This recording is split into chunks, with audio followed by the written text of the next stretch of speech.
Hello everybody, welcome back to the channel and welcome to a bit of a cheeky glider flight where we're going to fly around Ibiza in a glider with the best graphic settings possible on a 5090. We'll see how this goes. Hopefully Sim Update 3 is on the way. We're currently using Sim Update 2 soon at the moment, but Sim Update 3 soon. That's the plan. Glider flying as well. That's where it's at. And Ibiza, we're going to use a profile preset. We're going to use a preset. We're going to use this Got Friends glider. And we'll use a weather preset. Oh, joystick seems to be going mental. Hopefully everything works here. But if you haven't and you'd like to, click the like button, subscribe, and you won't miss future glorious, beautiful glider flights.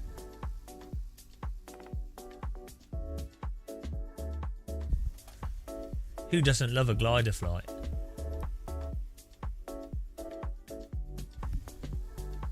I'm all about the glider flights myself. Right. Launch method. We always go for the winch launch. I like the winch launch. Hello, John. How's it going, man? Simple winch. Perfect. Why is my joystick going mental? I do not know what's going on here. Every time I do stuff with my joystick, every time I play with my joystick, something weird happens.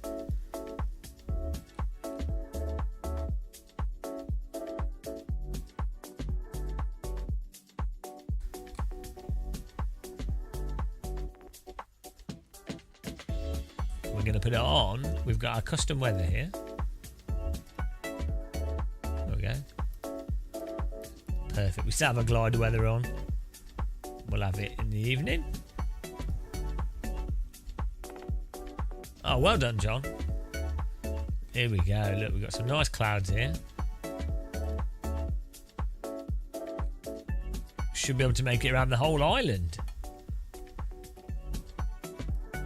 We could put some waypoints in.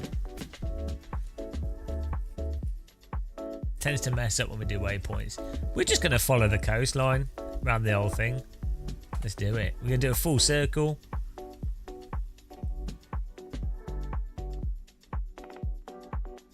We can have it so the sun's just setting. That'll look nice. Let's go. Hopefully this all works.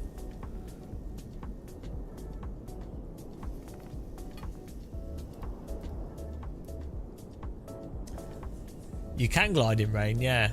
It will. Rain will ruin performance a touch, but yeah. Let's hope the winch. Oh, the winch is on the right side. That's all good. Probably not pool team. Sim Update 3 could be a good one for a lot of people. It is good fun. You just have to be aware that it's Microsoft Flight Simulator.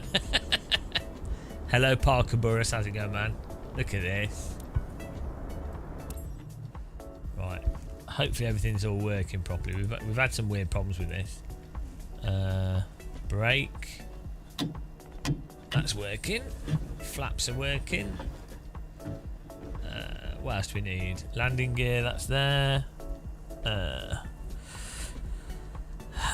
Disengage the tow. Wind is from our left. We have this on the screen here. The arrow tells you where the wind's coming from. So, and our plan is to just basically fly straight ahead and go clockwise. We're clockwise in it, guys, around Ibiza for some partying. So, good to go. Oh, we can turn this off. We don't need the FLARM, the flight alarm. This tells you if you're going to fly into another plane. Don't need that. FLARM. You ready, guys? Bob on the wing there. I don't pay him. I told him I would expose all the secrets if he didn't help me. So there he is. Do behave yourself, Bob. Flaps all good. Yeah, I think we're all good. I feel like we've forgotten something. I'm sure we'll find out. We could arm the motor actually, preemptively, just in case. Oh no, that's why you have that warning, because you would cut the tow cable off. It's good to know. That's nice simulation there. That makes sense. That's why you don't want to arm it before you take off if you've got a tow cable. Let's go. So what we'll do is go straight ahead. The wind's coming from the right. There's some clouds in front of us. We might be able to get lift from them. And then hopefully the hills on the right, we can get to them. Worst case, this does have a motor. So if we need to, we can use the motor to get some altitude. But we should be pretty good, to be honest. Let's go. Signal. Going to signal to the tow plane using the rudder pedals that we're ready. I've got my hand on the disconnect for the tow cable.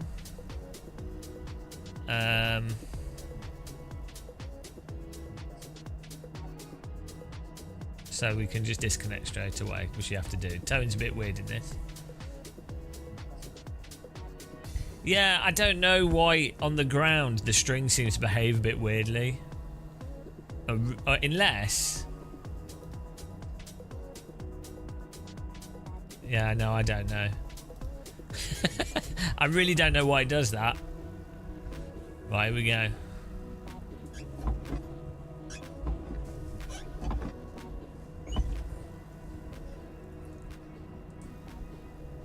There we go.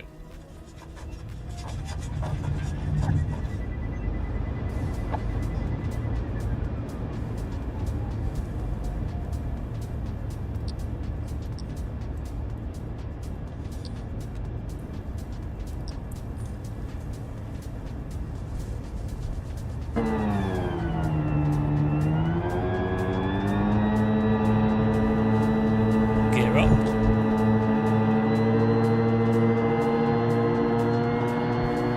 We'll get up to these hills. Once we get to these hills, we'll be able to... Stefan Hayes? Remember, what's the best way to contact me? Send an email? I probably do remember you, but then also probably don't because my brain is cooked.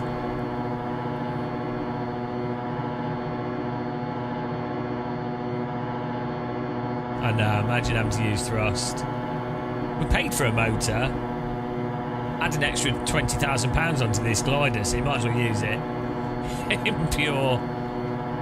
Right, once we've got to these hills, we should be good.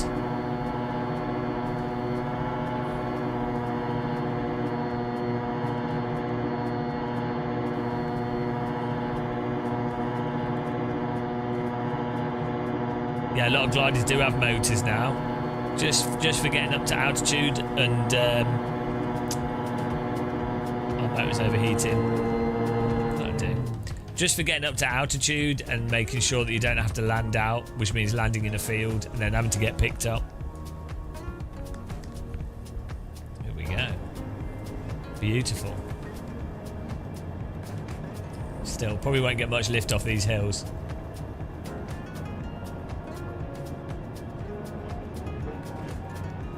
I'll get a little bit off this.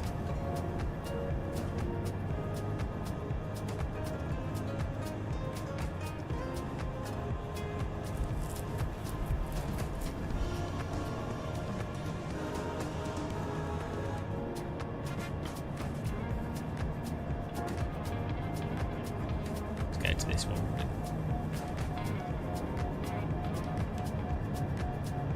We're flying around Ibiza.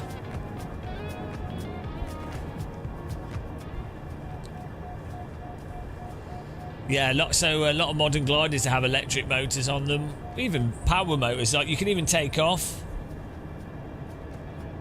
Did I ignore you? I probably didn't ignore you. I get a lot of emails because I'm so cool. I get a lot of emails. So, and I'm very dyslexic.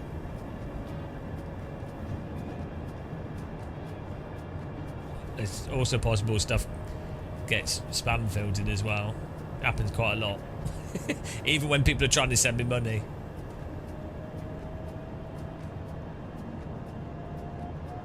Here we go. So we'll get a bit of lift off this.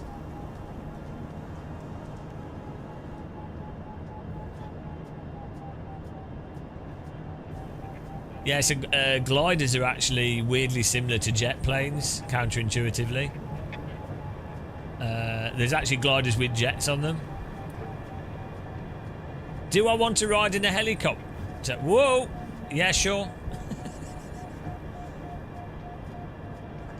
I'd like a ride in a helicopter, yeah.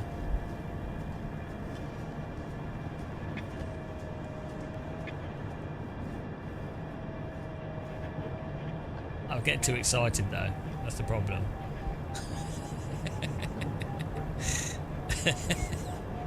I get far too excited. Look at this cliff face. Try and get a bit of lift off this. Oh, hang on. The wind's blowing to our left.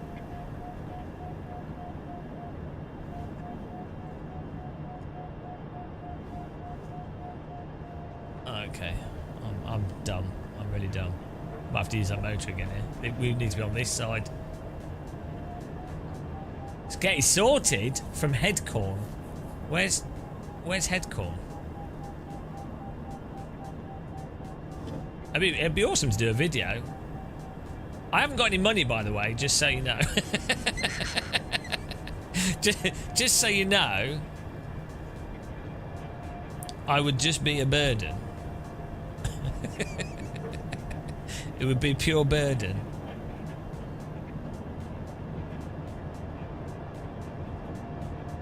Burden man.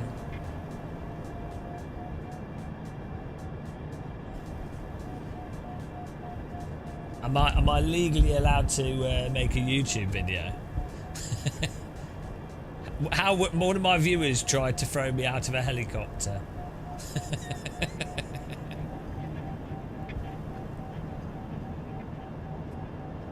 Oh yeah, VR makes things a lot easier to understand. Here we go. Getting a bit of ridge lift off this.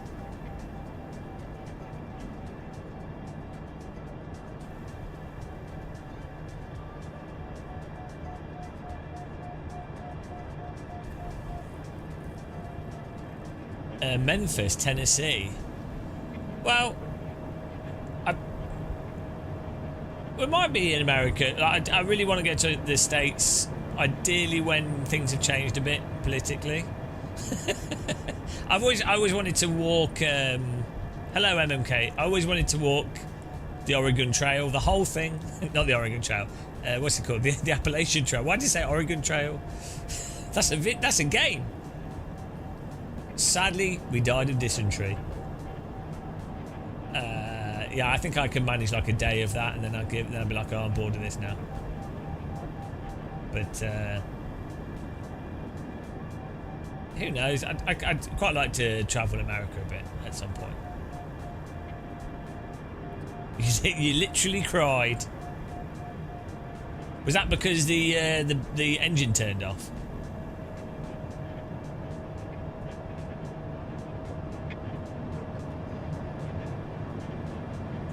He cried from terror.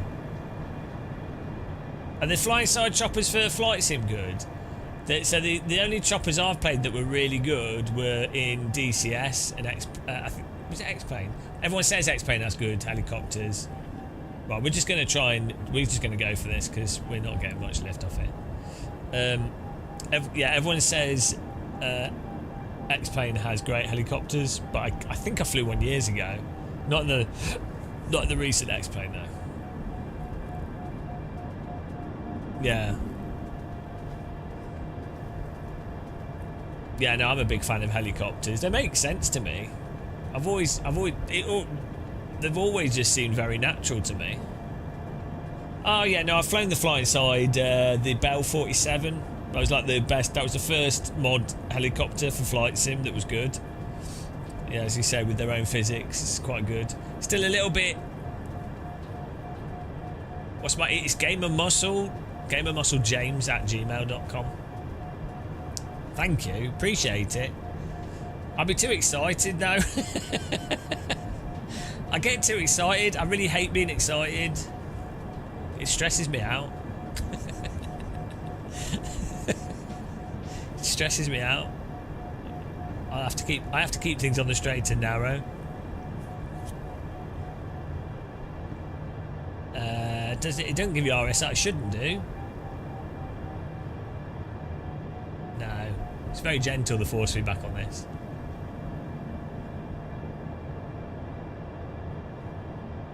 Oh, we're just gonna. We're a bit low, but so normally in a glider, in real life in a glider, you would set an altitude as your minimum altitude that we would be like, right, I need to land if I go below this. What is that?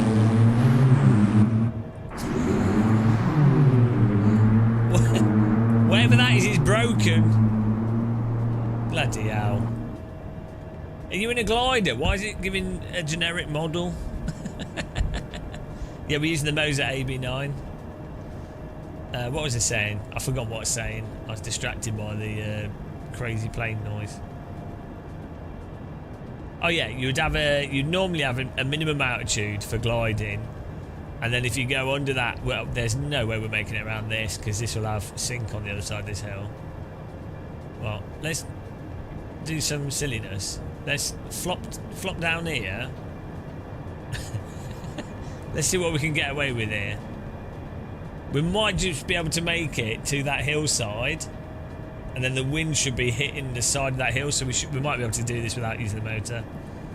Yeah, if you go below 1,000, you'd say if I get to 1,000 foot, then I will land. Basically, 1,000 foot gives you plenty of time to find a field to land in, and then you know at 1,000 foot.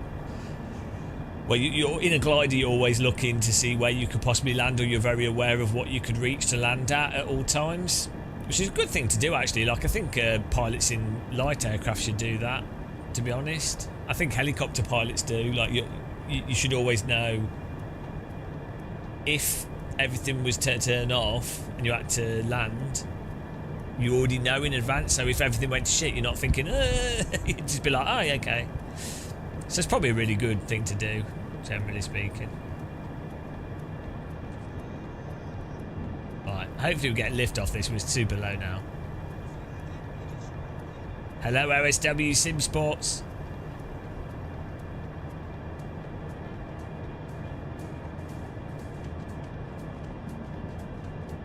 It's interesting that Ibiza has slightly different rocks than Mallorca, even though they're relatively close to each other, same group of islands. So, we're really lucky. We'll get ridge lift off this right here. We should pick some up as soon as we come around this corner. Look at this. I didn't know Ibiza was this cool. No. No ridge lift. Hello. Should be some.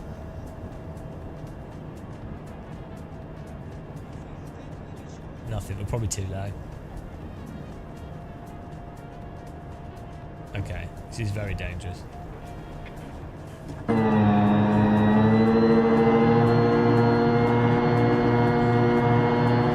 just gliding for a bit. We're cheating here.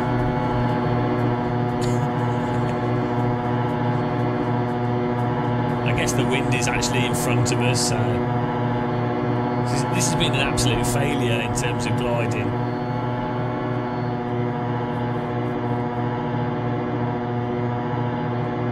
Why not AMD if you're not going to use CUDA because AMD's worse for games, generally speaking, and recording whilst live streaming? We're flying around Ibiza. We need like a thing on the screen.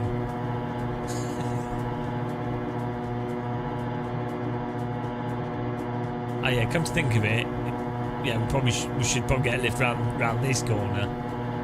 Wow, we really didn't plan this too well.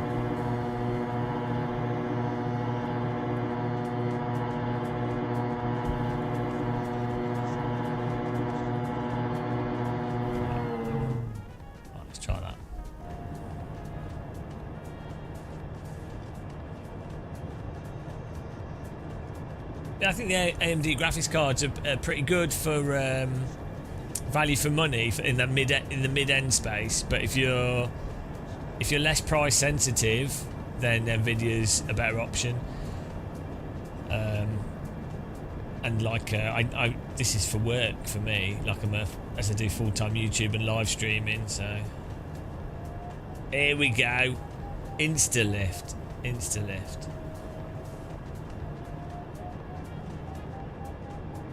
Mid-end. Mid-end's still crazy expensive these days, though.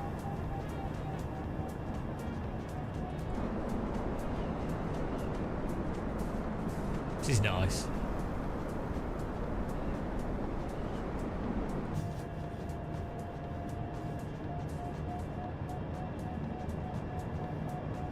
There we go, getting a bit of lift there.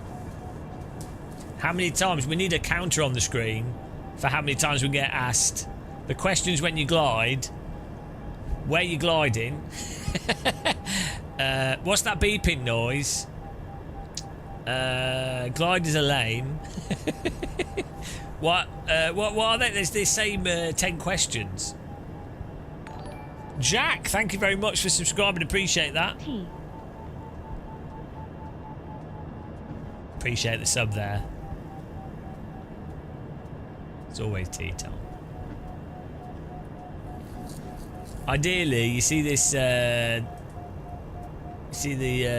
yellow triangle. We should be flying a bit faster than that to be flying as efficiently as possible. Probably like 70, to be honest.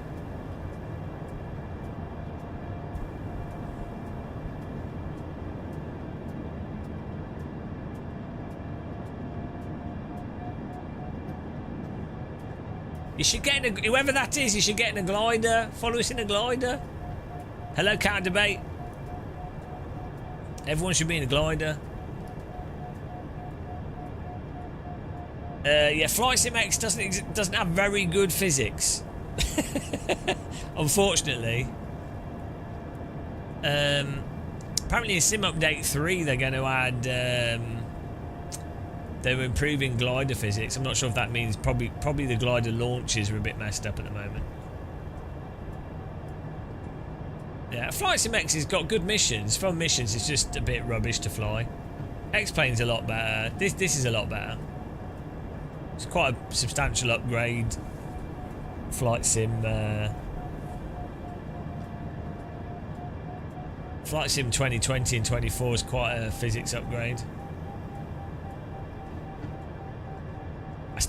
I still personally think X-Plane is better. It's a bit more snappy. Feels a bit more detailed.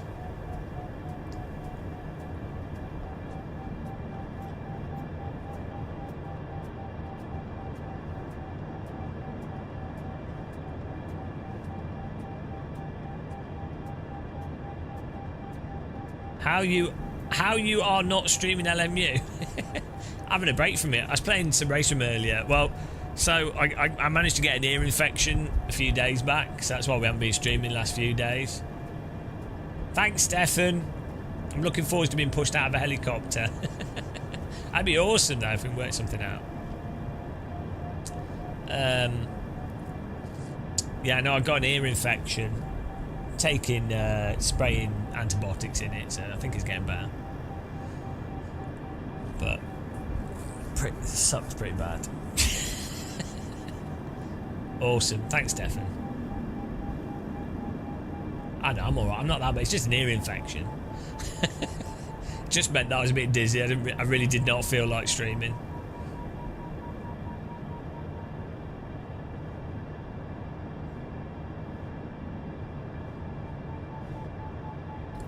I'm pretty dizzy at the best of times. I went to the doctors and he's like, what's going on? I'm like, ear infection. Can I have antifungal, antibacterial ear spray, please? And he's like, first I need to check. I'm like, okay, yeah, check. And then he goes, are you dizzy? I'm like, yeah, I've been dizzy since 2007, so yeah, maybe a little bit more. But basically, can't really tell the difference. Just a little bit more. He's like, oh, okay. Checks on my ears and he goes, yeah, yeah, you got an ear infection, you need to get some spray. I was like, oh, thank you. the way GPs work in the UK, you're like, yeah, it was like 3 hours. Really nice doctor, actually, though. He's really good at his job. Really nice guy. But 3 hours to like get an appointment, phone him up, get through, get an appointment, go to the appointment. Obviously, it's delayed. It's fine. And then to get the prescription, then the chemist doesn't have it. They've only got half the prescription, so I have to go back again for another dose. And I knew what I needed. Oh dear, oh well. Yeah. Well, you know. And then the doctor's like, oh, do you want some antibiotics as well? And I'm like, well, not really, because you shouldn't really be taking them unless it's really bad. And he's like, yeah, you're right, actually. And I was like, look, I'm aware that we're trying to avoid antibiotic resistance and to people taking too many antibiotics. He's like, yeah, you're right. I don't know if he was just saying I was right just to shut me up, but anyway. So I think the spray's working, so we're all good. Parker Burris, I'm a flight instructor and we use FAA-approved sims that run on a bunch of FSX, and a number of times one of my students gets in. Yeah, well, so this is the thing. This is something we talk about, Parker Burris, with driving sims a lot, where people come to false conclusions about simulators and the point of simulators and where a sim might be more or less realistic and why it might not matter if it's less realistic. And so, like obviously we said before, with flight simulators, I imagine this is probably the case still, and what you're using it for, it's like for the instrumentation has to be correct and the hardware and everything has to be correct, and it has to work good enough so that it transfers for that specific thing that's specifically tested and specifically works well for that component of training. But it doesn't mean that the planes fly like planes, land like planes, apply power, respond to the input like planes. It just means that you can test a student on, oh, that's the airspeed indicator, that's the altitude, this is the occasions when you should do X, Y, Z. You know, this is, so it's the same with racing simulators. Actually, Driver 61 just did a good video recently, and it's quite funny. Like, it's finally someone said it in a video, which is nice. And Driver 61 has credibility, unlike me, so people listen to him. He was saying how they obviously they have sim drivers drive their racing simulator, right? But the sim drivers can drive a simulator in multiple ways, and often better than how a real-world driver can drive a simulator, or they can drive the simulator to the limit of the simulator, right? But that's not necessarily how a car is driven in real life. So what they have to do is the simulator drivers have to look at the telemetry video and feedback, and then they drive the simulator. Thank you, Counter Debate. Where is my rocket 36 flyer? miles, bloody hell. Then they drive the simulator intentionally, badly, slower, worse than the simulator, but closer. They drive it intentionally closer to how the driver ends up driving the real car, in order for them to get more comparable data for component testing, right? But see, a lot of people don't understand this, that I would wager that those sim drivers are probably, in some ways, they're probably better drivers than some of the real-world Formula drivers. Like, if you can look at telemetry, video, and another driver's performance, and then you can intentionally drive a simulator in a specific way to induce a specific result, that probably requires, in some ways, better driving aptitude than, here's a car, try and drive it as fast as you can. It's a different skill, but yeah. Anyway, watch Driver 61's video. It's quite interesting because it highlights quite a few things that we've said in the past, but nobody believed me. But it's good to be in it. It's good this in a video.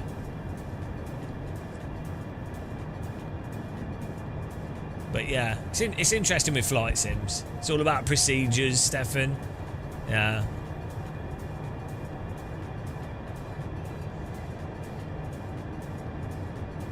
Look at this, we're going. You can definitely see. You can definitely see that. So, for example, with this glider in Microsoft Flight Sim, it's way too floaty. Like, it's not snappy enough. It's not responsive enough to input. Turbulence doesn't affect it in the correct way. You know, the ground effect goes on forever in this. It's crazy. Paul T. No, it's just different.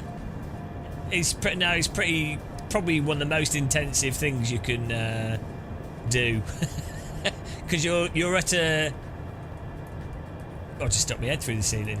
You're at a medium altitude, so you're loading as many objects as possible, really.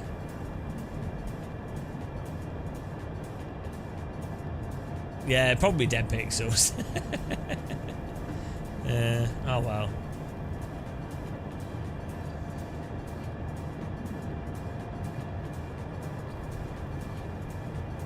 Let's go a bit faster here. We're just cruising along here. These are nice. It's really nice countryside on Ibiza. It's really nice.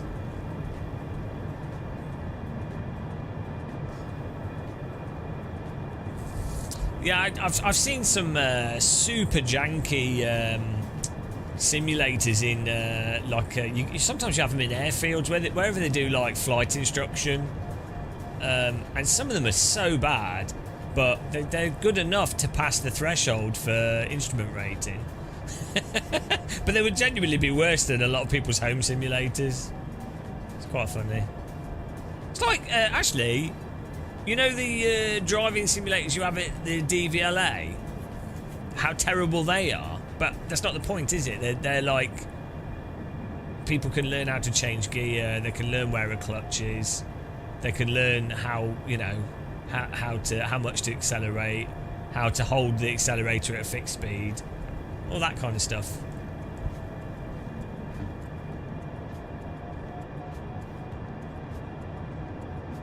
Look at this. Got some nice hills here. Mega lift. Yeah, here we go.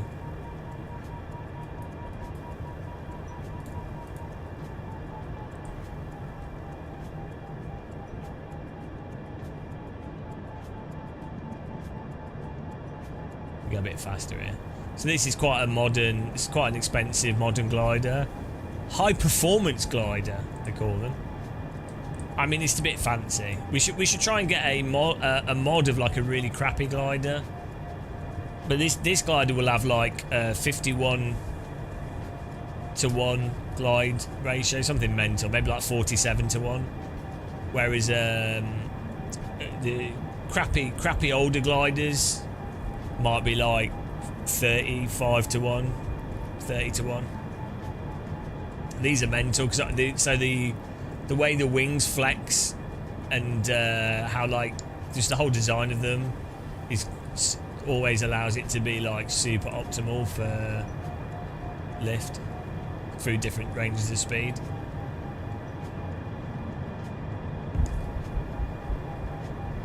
It's the Got Friends, I can't remember. It should say on it somewhere. Got Friends something. It's normally written on the chassis somewhere.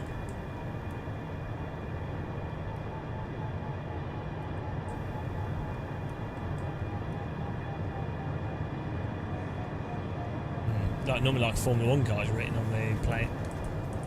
No, I'm not sure.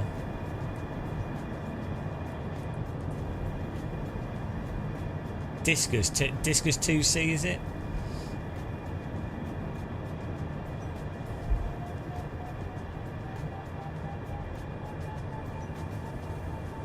Oh, look at this. Wow, nice hills here. Seem to be a lot like it's not as steep as Mallorca.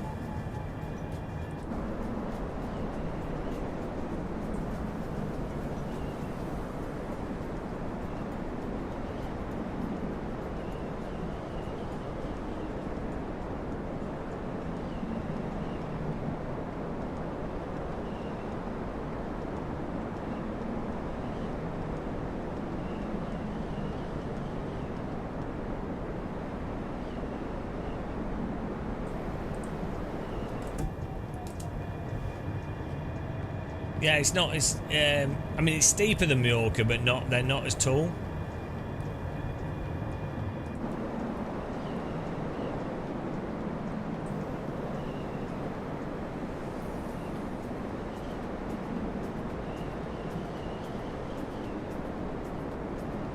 Yeah, Flight Sim 24 is a different game.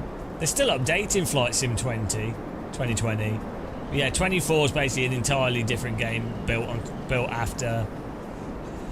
It's kind of weird how they did it, but it is a different game.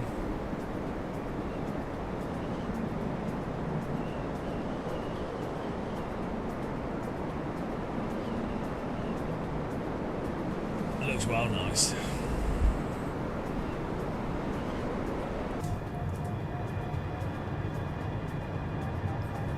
We're zooming in. Hello, baddie.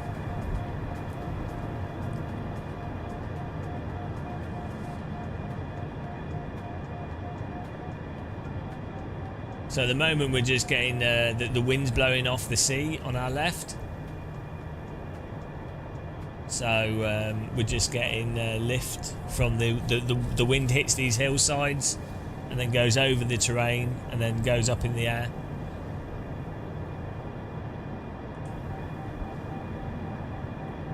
Gotta be careful. Gotta be careful when describing lift, guys. You could end up accidentally fascist.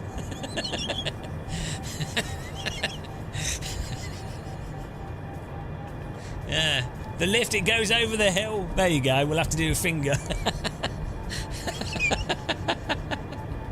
Oh, it's so stupid. So yeah, it comes off the water, hits hills, lifts up, and then I know, loose wheel. Oddly enough, though, for some reason this glider feels like we're at sea level. Don't know why.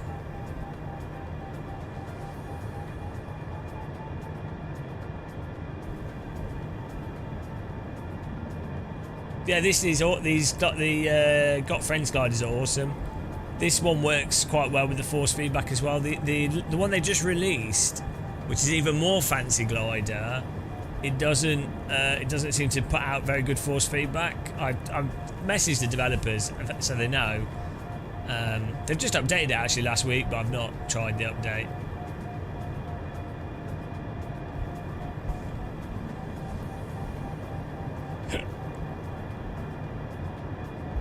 We can try and keep getting more altitude here.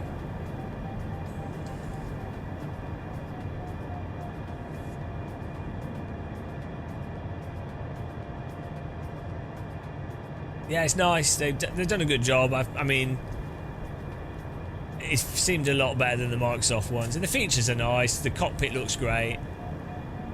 You know, it's fun. It's fun to play in the video game. It's a great way to look at the terrain in the simulator, right? Like gliders play to the strengths of this simulator more than anything else. I mean, I really like helicopters, but the terrain's not quite detailed enough.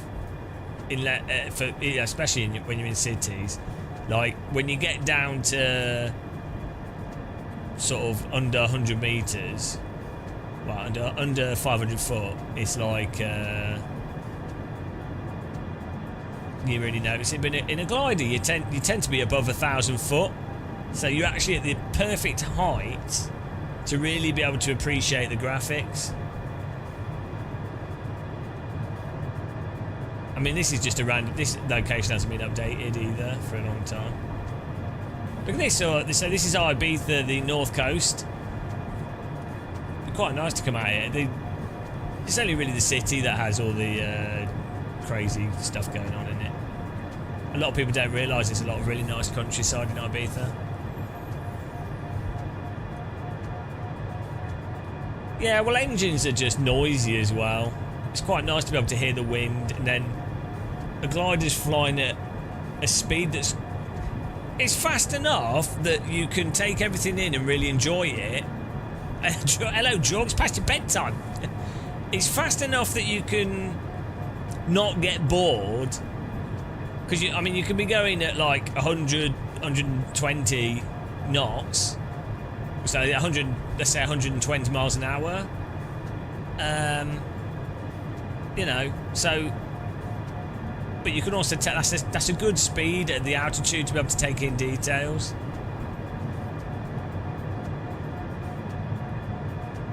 I mean, in the UK, you're basically a terrorist if it doesn't take much these days. Apparently, being against the murder of civilians makes you a terrorist, but you know, it's just where we're at politically, isn't it? I object to murdering of innocent people. Terrorist!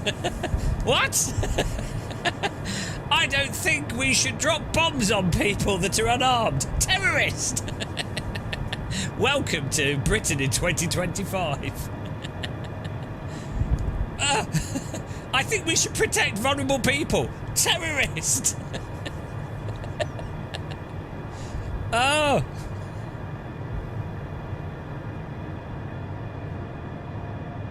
Why don't you like gliders, pilot Stefan? Are they really? I thought glider pilots were all like... Oh, is there like a beef between glider pilots and helicopter pilots? I would be shitting myself as a helicopter pilot looking out for gliders, because they're quite quick. They don't need... You know, they're flying pretty independently. You don't need a pilot's license to fly a glider. A glider pilot should be pretty good with the flam though, when like avoiding other things. But the problem is, a helicopter pilot has to... So the way it goes is like hot air balloon. Everyone has to avoid hot air balloons. Hot air balloons have the most priority out of everything in aviation. Go figure. Then it's like blimp. Then it's like glider, and glider's in the same category as a like a parachutist, like a parasailer. Then it's like light aircraft, then helicopter, then light plane, then like jet plane. It's back to front to like the least controllable and smallest thing has the biggest right of way. I think, unless I got that wrong. I've been reading through all the manuals and I'm probably getting it all wrong, so I'll just keep reading through them until I get it right.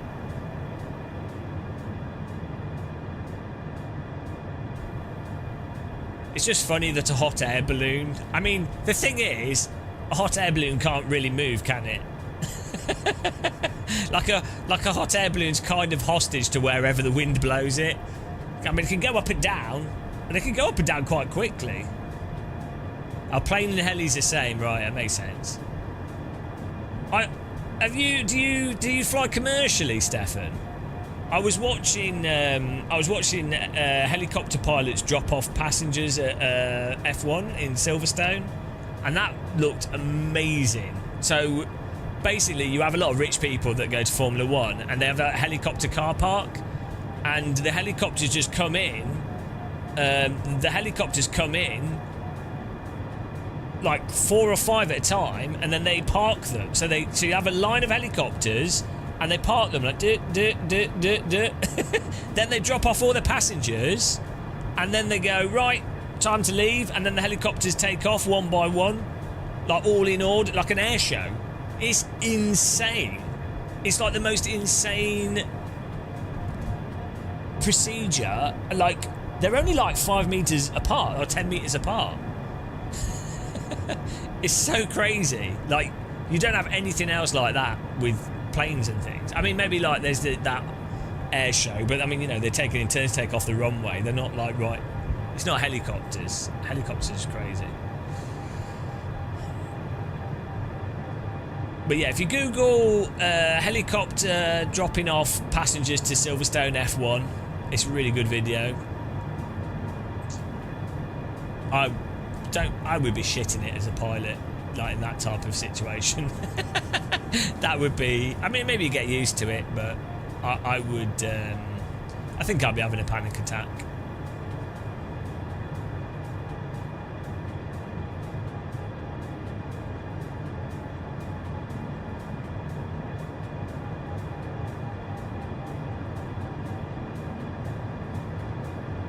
Yeah, land with an F-35.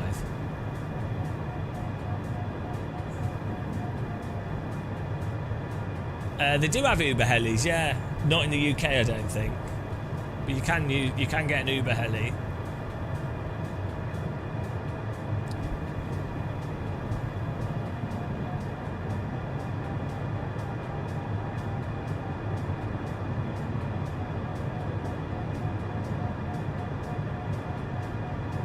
Look at this. Zoom in.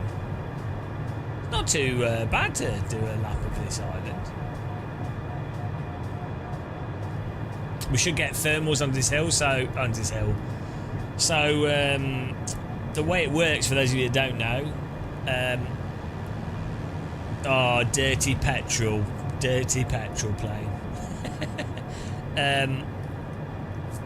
Clouds form above thermals, generally speaking. So a cloud with like a dark bottom on it like this, and this type of cloud, generally is above warm air that's rising. And then the warm air has more moisture in it, gets to a certain height, and then it condenses into a cloud. So that's what clouds are.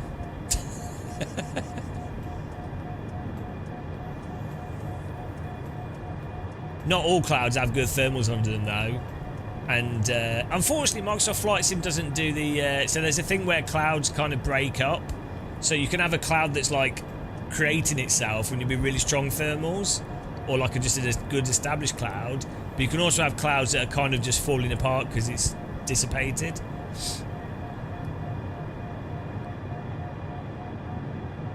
I've turned into a weather presenter. This is what gliding does to you.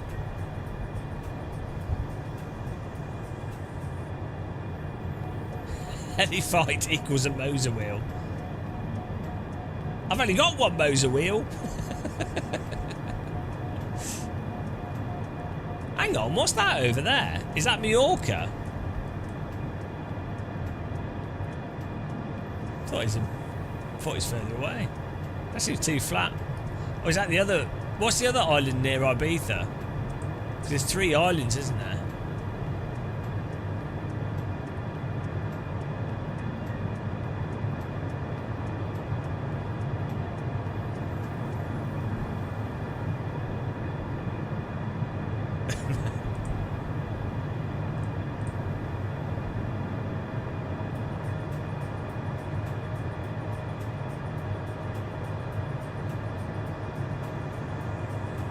Man, my ear is mental.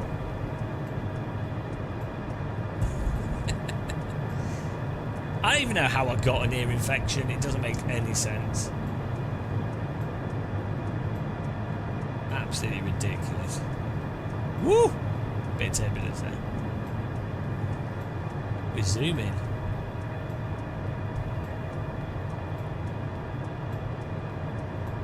Alright, night, thanks for popping in.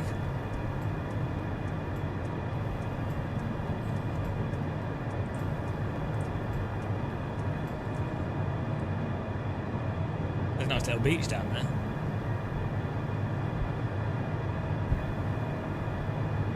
Oh no, when did that come out? I did a look for it, George. It didn't come up. I didn't come up. Unless I already had it because I've got a beta or something. Tell me what version number it is, or when did it update? I updated the software, but not the firmware. Maybe we need to refresh the updater.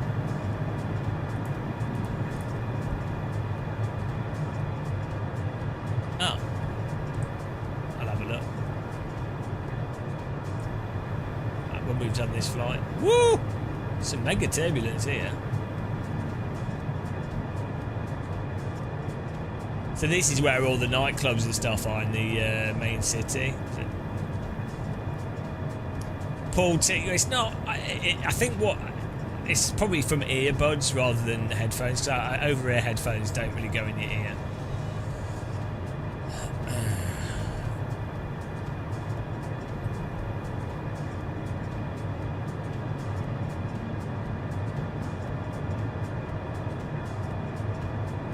I want Moser to do an even stronger joystick. But I think this is supposed to be 12 Nm on the AB9, I want one that's 20 newton meters. Because it's not even 12 newton meters. It's like, I mean, depends where they measure it from, but really, it's more like 7. By the time you put an extender on it, it's like 5, 4.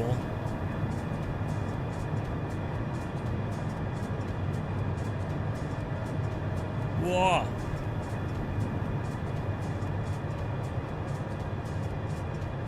There's the runway there. Do you think we can glide it? Yeah, that's supposed to be 4 newton meters. It makes sense for them to do a cheaper one, yeah. I think that would be good for a lot of people, to be honest. Especially if they can do it for a really good price. But I just want stronger force feedback.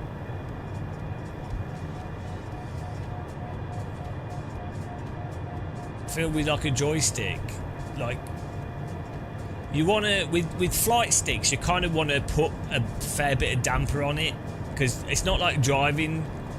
With a racing game, you really don't want any damper because it kind of just doesn't feel right. It gets in the way of everything. But with a plane, real planes, this stuff's not happening that quickly, generally speaking, and yeah, it's just different. I generally don't mind that much damper on a joystick, but then when you put damper on, you lose detail. You lose a whole bunch of stuff. Yeah, because a plane is more like doing. I mean, I guess if in flight sim, because it's got really floaty physics, it's more about being super smooth. I don't know. I just want more. I want more strength. How's it? Well, Sim Update 3 is probably coming out next month, early next month.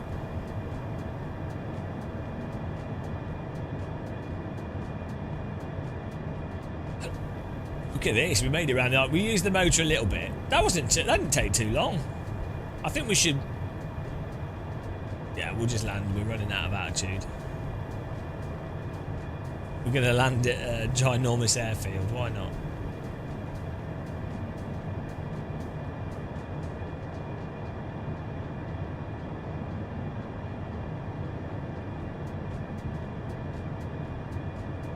That's where we took off from.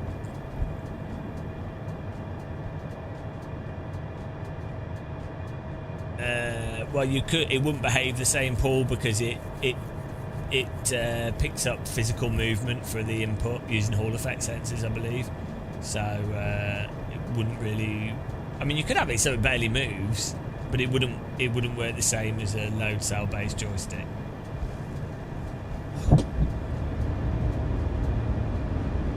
Oh, that's not the right thing.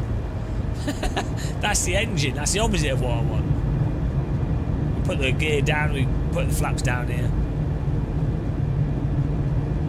Yeah, you might as well just get a load cell joystick.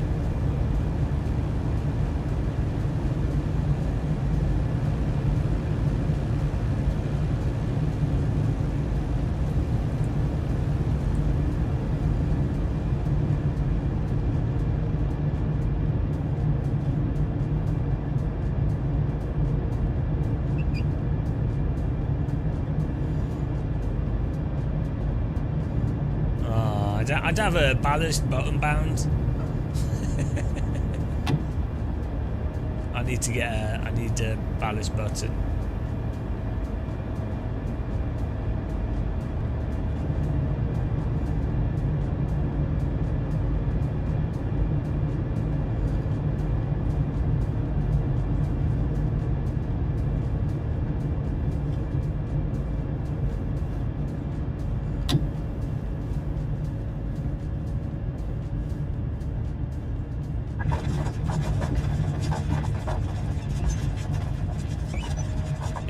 Crosswind on the runway there. Well, there you go. That's a nice lap of Ibiza there. I'm going to see if we can get these new drivers installed.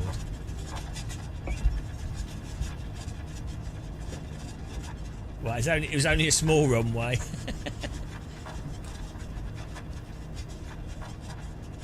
Park in the grass.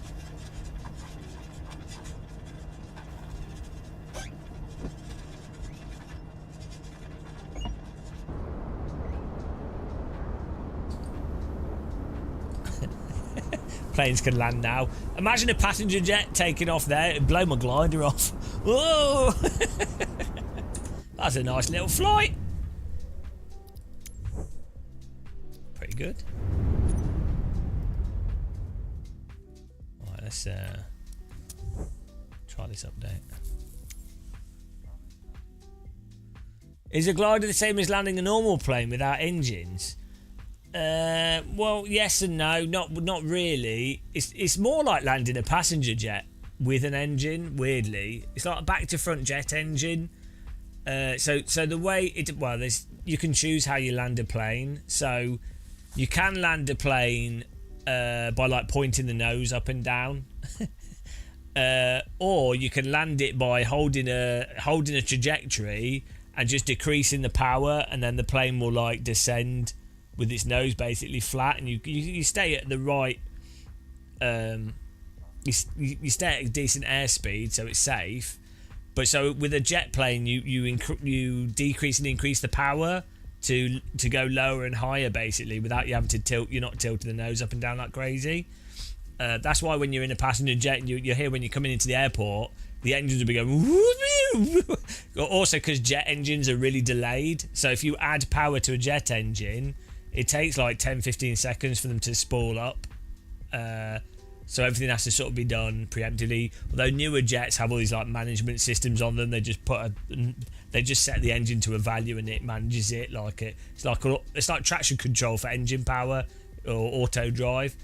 But with a glider, you use the speed brake. So you have a height that you're at. You want to be at the correct height for when you plan to land, and then you use the spoilers, basically the speed brake, you add more speed brake, which will slow the glider down, which will make it lose altitude. But as you lose altitude, you're trading potential energy. So if you lose altitude, you're going to gain more speed. So you're holding a fixed position, and you're using the spoiler to offset the altitude, the potential energy that you've spent, if that makes sense. So weirdly, you can, like a glider in a sense is more analogous to landing a jet plane than it is to how you would land like a Cessna or other light aircraft. However, I don't know, people say it's better. I don't know, I don't really know if it is or not, but the pilots I've read up on and stuff, they generally consider it's better to land in the same way you land a passenger jet. I don't know if that's true, but you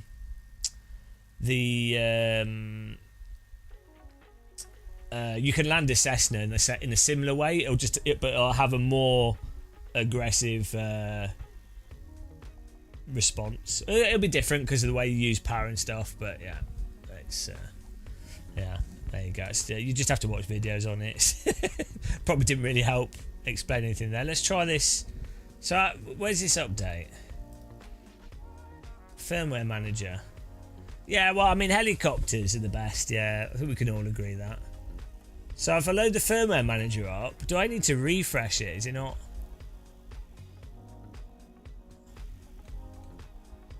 $46. Are you still there, George?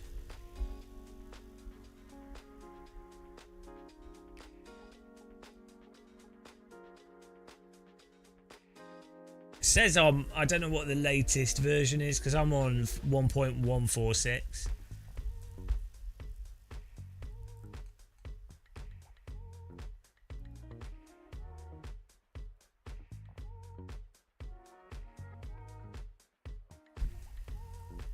No. It says on mine, it says here 1.146 is the latest, and that's what I'm on. Have you been scammed? Version scammed. Maybe it's a beta or something.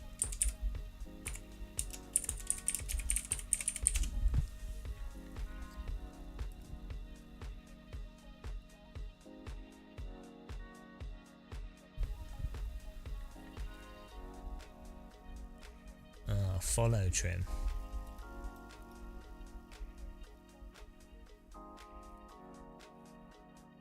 Hello, what's this?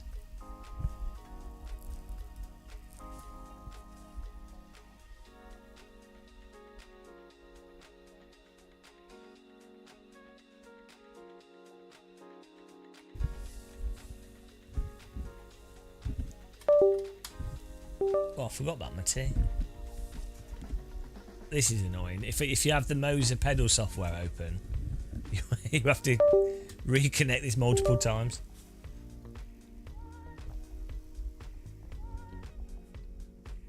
Actually, I could just close it.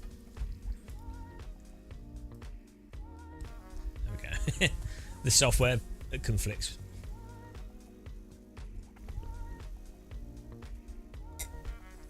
Right, so where would follow trim be? In here. Is it like another tab? Oh yeah, well this is always been here. Hardware trim mode. I don't know what I'm not sure what you meant.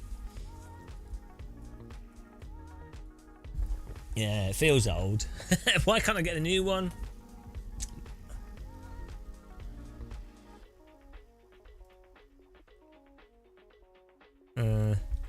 Trim following settings.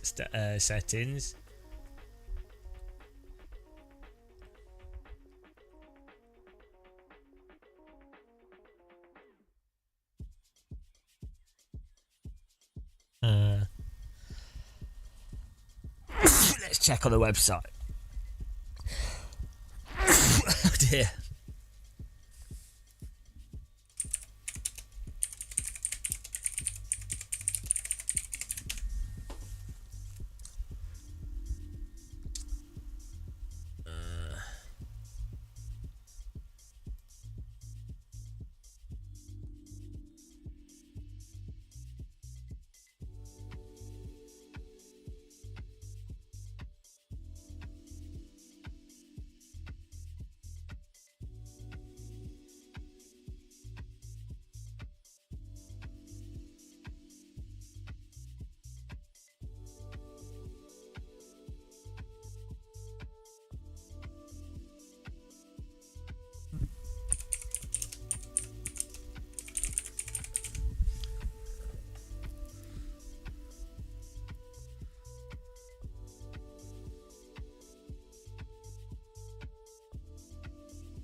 On their website.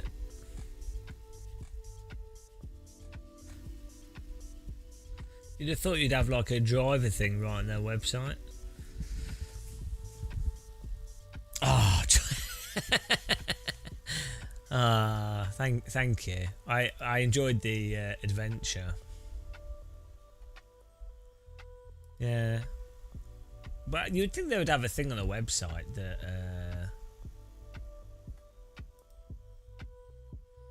Let you check other drivers.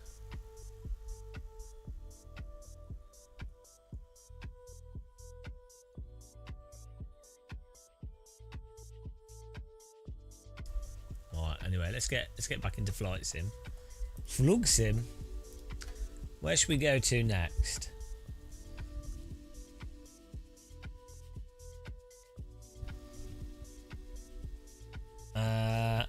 Okay, so we're on version 1.146, cockpit 10641.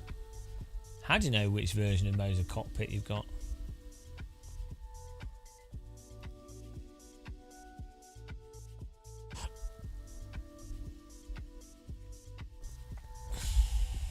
Oh, 10. Yeah, we're on the same version. Congratulations, you made me you forced me to reload Microsoft Flight Sim. I mean, it's a good troll.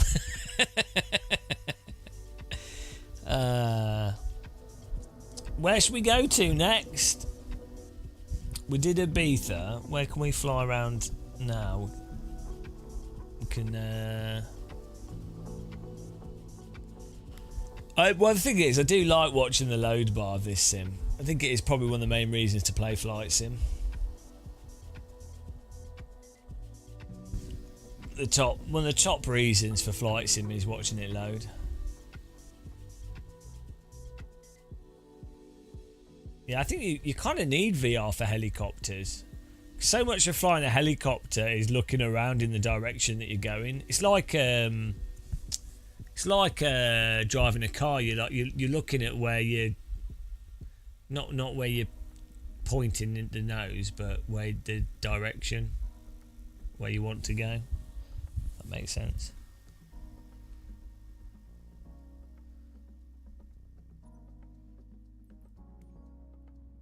Well, where is it daytime now?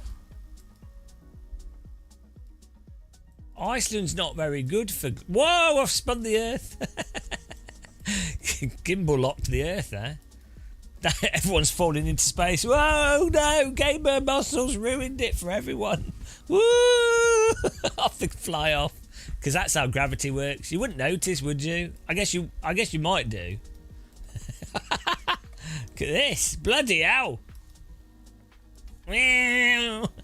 That's probably still slower than how it actually rotates. So right, I was looking into this. I wanted to glide Area 51's runway, so let's do that. I was looking at the world's largest runway. Supposedly there's one in China, I can't remember the place name, and there's one in Russia. So supposedly the longest runway's in China, but it's not. It's Area 51, Groom Lake. The thing is, there's one in Russia as well, but it's Groom Lake. The thing is, I think half of it's not considered as a runway. But like if you, especially I think they built the really long runway for when they were testing. Where's Las Vegas?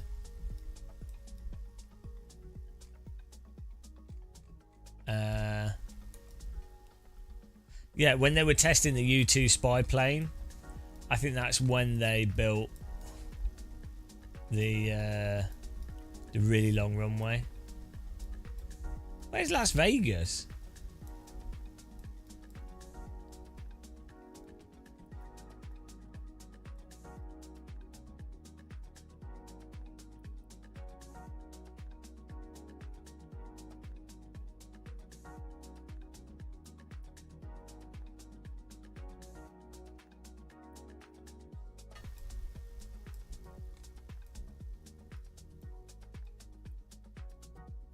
Somewhere around here.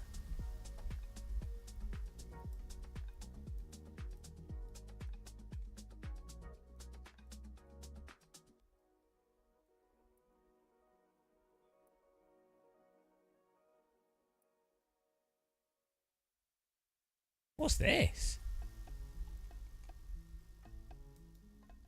Oh, it's all like military stuff. What on earth? It's a giant test track. What is this? This is a huge test track here.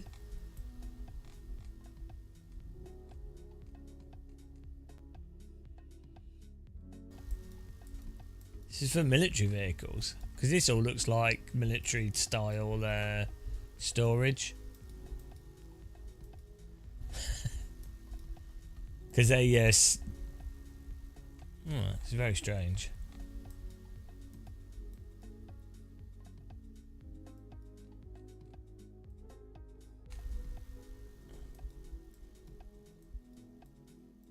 What's Las Vegas's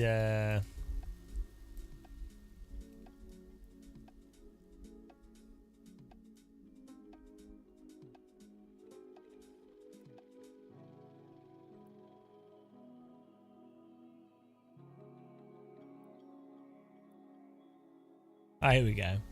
So Area 51 is here, I think.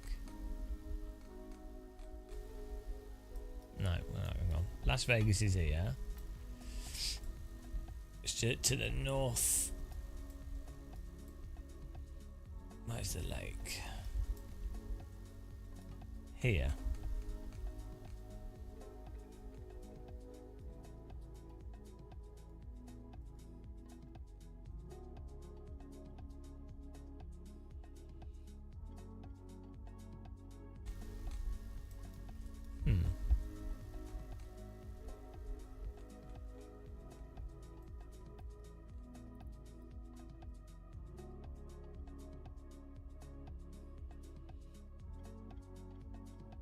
Oh, there we go. That's it there. So you can no, they're missing. Oh no, so you've got this, there's this military base here. What's crazy, so this military base here, then there's this road that goes, there's this thing here, and then this road goes all the way up to Area 51. That doesn't exist. It doesn't exist, guys. You could, there's, in terms of like, you can go up this hill. There's a footpath, so you can see Area 51 from here. There's a public road here, but if you go any further, you get arrested. Right. So what I want to do is see if we can ground effect Area 51. So you see this runway here, I mean, maybe they thought to have it as a backup space shuttle runway as well, I don't know, but maybe when they were testing the U2 plane, they'll have wanted to like land it really carefully. And then also that what was the other plane, the black, the SR-71, you actually, it was really weird in how it landed and took off. So, and you also had cars, I think, that would drive either side for the wings to like land on initially when they were first building it. So maybe they would line it up with the cars. So having this bit of road runway would allow them to. Why is it white? Because it's salt. It's a salt lake. It's evaporated. But this all, if you look on Google Maps, you can see there's old runways here. Because this is totally flat, so it's perfect for. It's like a natural runway, basically. So it makes sense. Like if you overshoot the runway for whatever reason, you can run off the track. But yeah, this is basically from here to here is like that's 7 kilometers, and so the one in China is 5 kilometers long, and it's not even 5 kilometers because half a bit of that runway isn't used. But even this so this runway though, you see this has X's on it. This is no longer a runway anymore. So the runway they actually use is this one now, and this one is like 4 kilometers or so. So, but if the thing is, in a pinch, you could land on this, couldn't you? You might. Okay, it's a bit worn out, but in a pinch. 7. So I wanted to see if we can glide the entirety. So zoom out. Here's Area 51, and this is the longest runway in the world. And I want to know if we can glide the entirety of it. This part is, well, technically this runway is no longer in use, as you can tell by the X's on it. This is the actual runway they still use for test planes and stuff.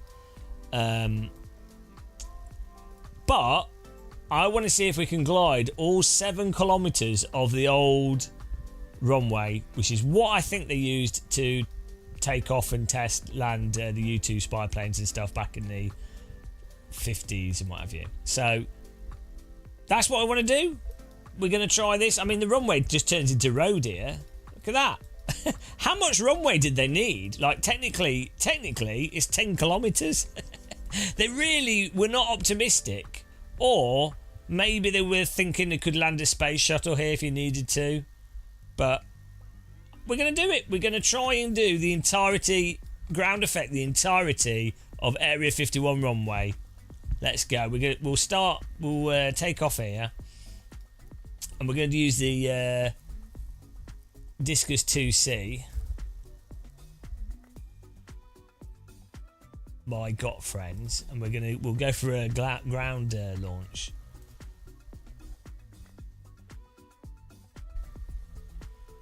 Yeah, I mean, it's obviously aliens there. Well, I mean, what else would you put in a military test base?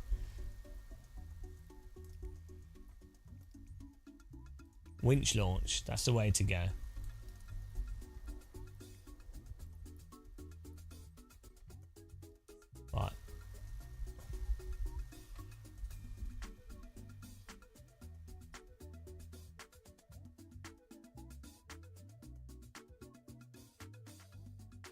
Let's have some nice dramatic.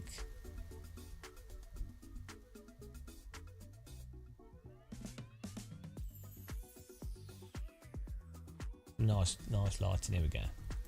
There we go, guys. Off to Area 51, Groom Lake. Looks nice in this lighting. Whoa, straight in. Look at this. This is the type of runway that I like. Beautiful.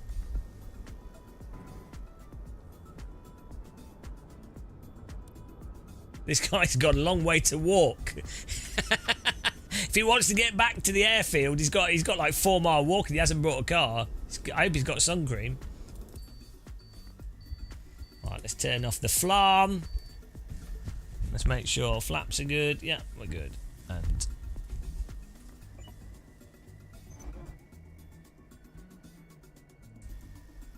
there we go. He's waving the toe.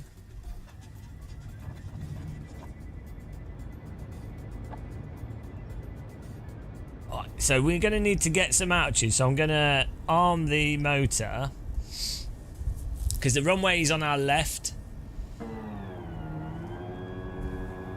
So Mitchy Hoyer.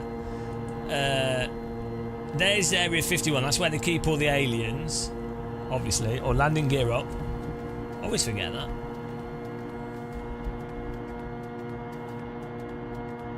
Thank you, Tony. Appreciate people using our affiliate links. So that, the hillside over there that you can just about see, not the close one, but the far one, that's where you can see Area 51 from if you were to go to there in real life.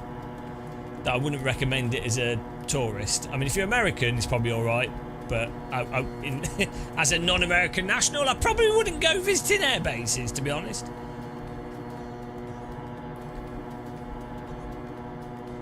Right, we're gonna get a bit of altitude here. That's the, as I say, from this point here, from that square, that is 7 kilometers. But we're gonna do like the 9 kilometers. I want to ground. Okay, there's buildings on the end of the runway. That's not good. I want to ground effect it all the way. In the north here, where we're flying towards, there's loads of like craters and things because this is where they also did a lot of nuclear tests in the 1950s and 40s.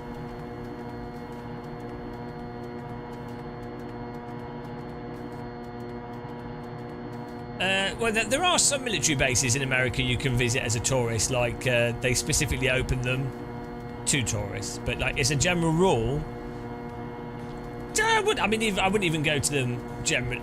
It's not a good idea, is it? I mean, quite a few people have ended up getting arrested, even developers and stuff. Like, they think they're just taking pictures, but they're in another country, and then people are like, "Oh, you're a spy," and they're like, "No, we're not." And the government's like, "Oh well, we can't tell." So it's best to just stay away, I think.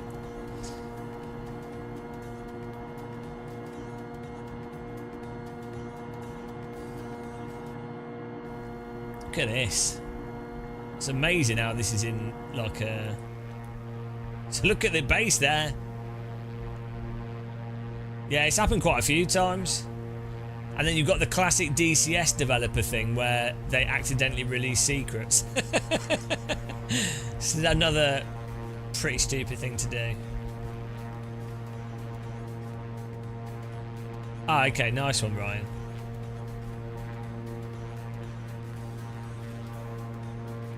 To be honest, American military stuff is oddly more welcoming than British stuff. It like so when I was in Seattle, there was like loads of. I mean, I guess it's just everywhere. To be honest, it's probably why. It's probably just logistical things rather than. So there's less space in the UK, so there's probably a lot less logistical stuff. So they probably don't care about the logistical stuff. They probably just treat as like a train or something. That's probably what that is. Look at this. That looks amazing. How insane is this terrain? Insane terrain. Look at that. Beautiful. I mean, I've been searched under the Terrorism Act in the UK 3 times now. I do a lot of, not recently, I used to do a lot of photography. And like if you happen to be near, oh, we had flaps up a bit there, it's not good. If you happen to be near certain infrastructure, they get really annoyed. And they have to search you. They'll just use it as an excuse. Right, here we go, we've got a good, we're overheating. Look at this. So, I want to see if we can ground effect it. We should be at enough altitude here.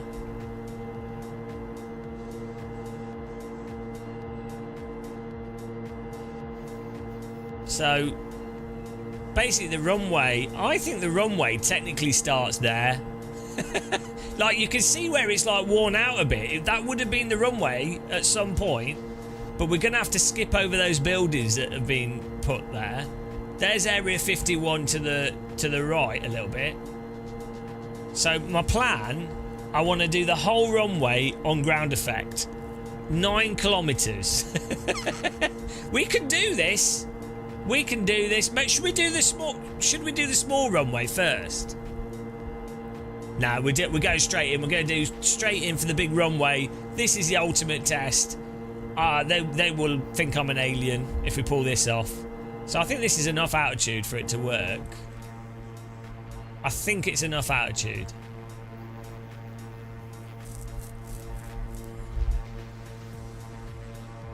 Well, probably not for America's Will Booty. To be honest, because Brits aren't used to weapons and things, and like the fact is that they'll have the safety on and they won't have their finger on the trigger, so it's really not that dangerous. The thing is, Brits aren't that aware of like guns and gun safety, so they're kind of just intimidated by it. To be honest, if you're stood next to someone, a knife is way more terrifying than a gun. But yeah, I know what you mean.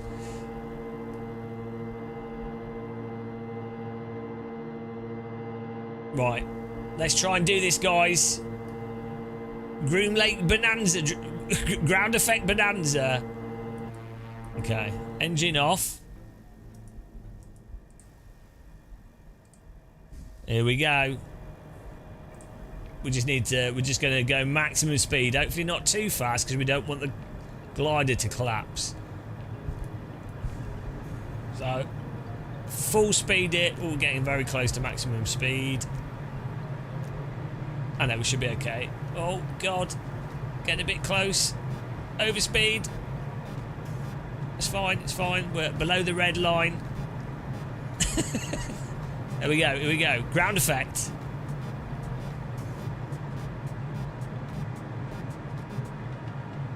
Right. Oh, there's... Go over these houses. And then we're gonna... Bloody out. It's a normal place for houses. Here we go. Whoa!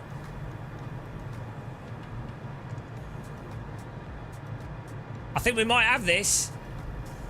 Oh, we're on the concrete runway now. So you see the crosses there, that means it's a no longer used runway.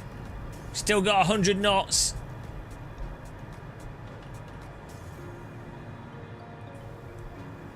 Woo!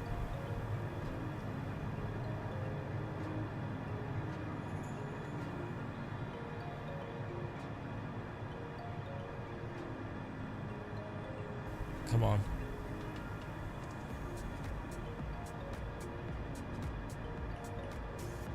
Oh, we're now on the taxiway bit of runway. Oh no! Come on, come on. I think we're just probably about the halfway point. Oh.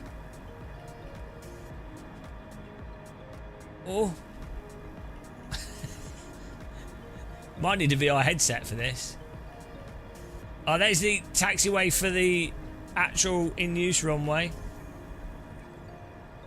80 knots. Come on!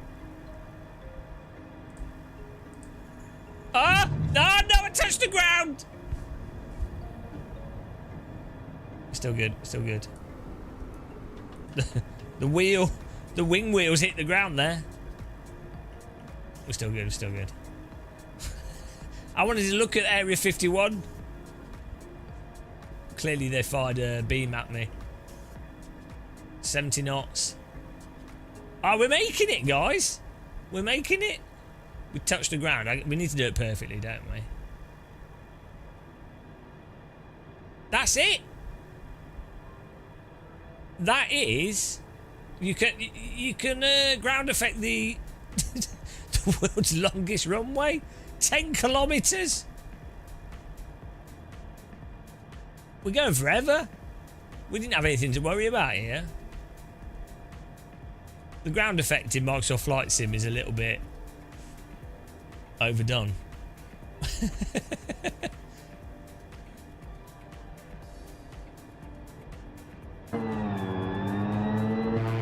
Look at that.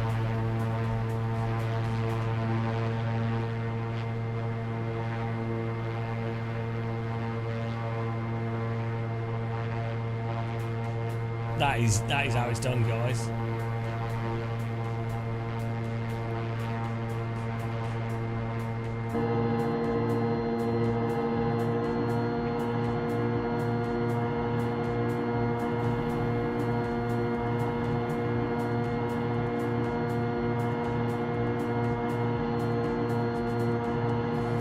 I think we need to do it again from an external view, without touching the ground.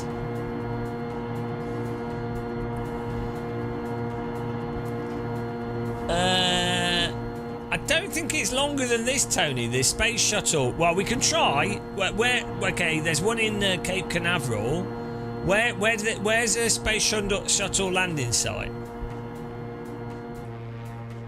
Tell me a space shuttle landing site and we'll go there. If it's longer than like 10 kilometers, I don't think it is though.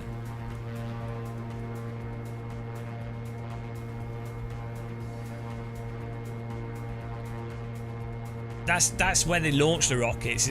Is that where they land? I don't think that's where they land the space shuttle. Milton Keynes. Where do they land the space shuttle? It's different.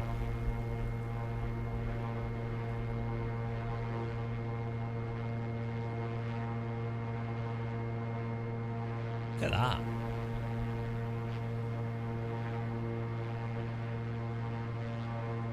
It's the White House. It's not a very big lawn to land a space shuttle on. Ah! We've run out of battery. Oh no! Battery's empty? Ah. Oh well. Let's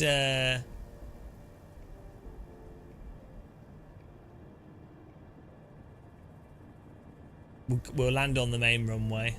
And now I'm going to turn around actually. I'm going to glide. We'll see how much ground effect we can get on this. In Florida.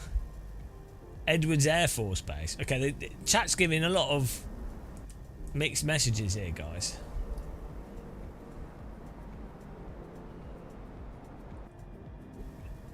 We've got like 50 different... There is a landing site in Russia actually as well. Hang on, the winch was right at the end of the runway. It's like the world's longest winch. Okay, let's glide this from chase cam.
It's well good at gliding, this vehicle.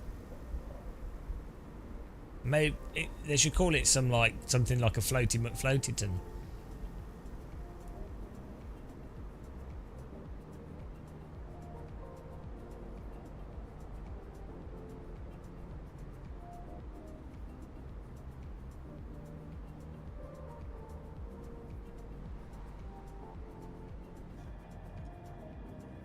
Well, we're gonna land on the other runway. Yeah, so where's the shot? We're going to try the shuttle one.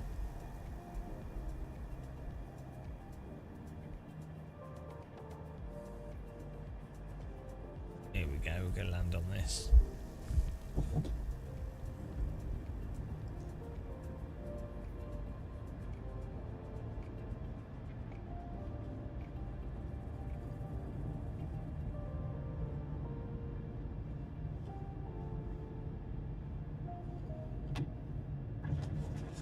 Whoops.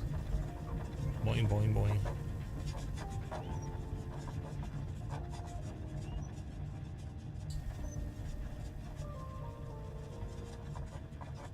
Beautiful. Now they can arrest us.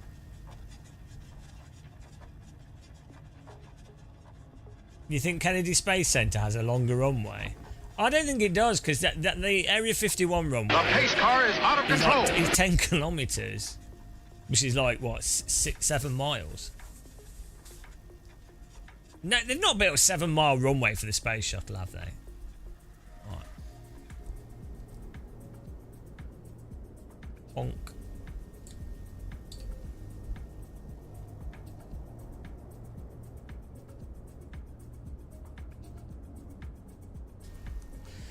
Okay, Kennedy Space Center. I think I've been to that one before.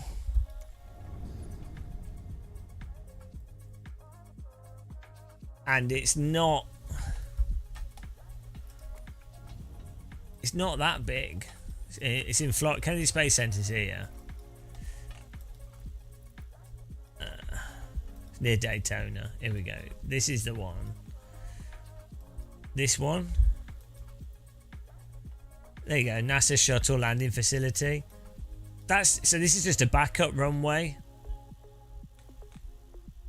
That's not that long. How long did I save up for the 5090? I didn't. I just bought it. It's a business cost. Right. Where's White Sands?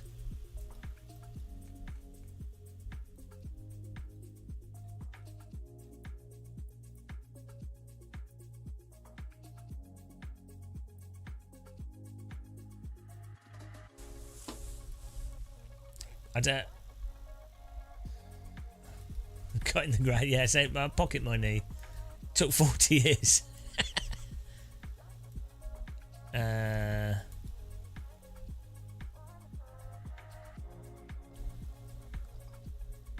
Where's New Mexico? What's the closest city or thing? What's the airport code?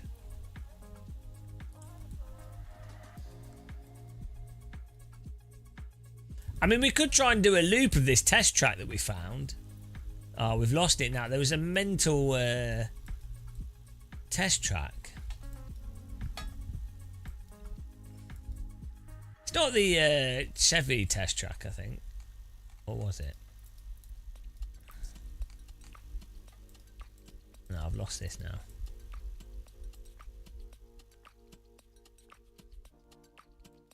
Yeah, they're not as long.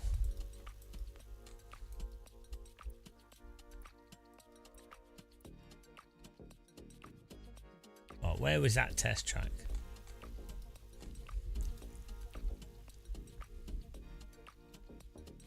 Yeah, that's shorter. Allosaurus Rex, that's shorter than Area 51. The pace car is out of control.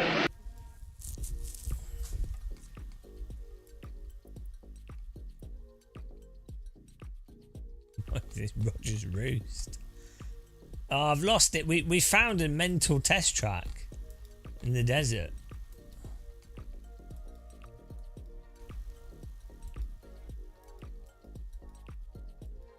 Hang on, this is the Grand Canyon.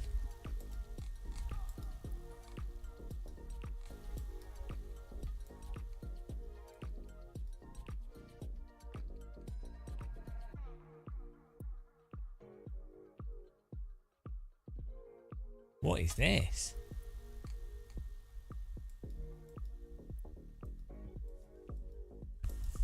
This looks cool.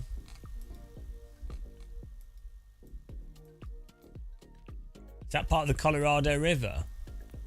I think it is.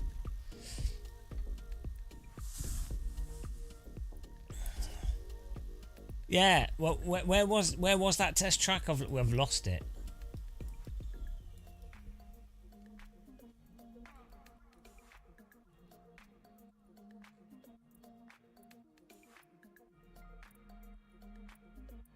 Not going to be on any maps, is it?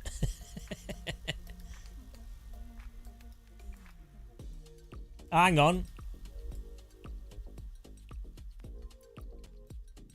No. Hang on. This is Edwards Air Force. Oh, this is where they landed the space shuttle. Oh, look, you can see so these are the... it's what they line the space shuttle up with. They point the nose at these markers and then they move it up to these.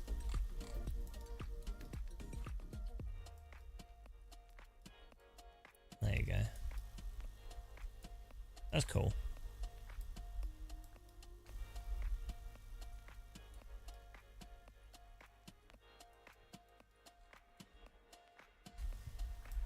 Yeah, see, this is the advantage.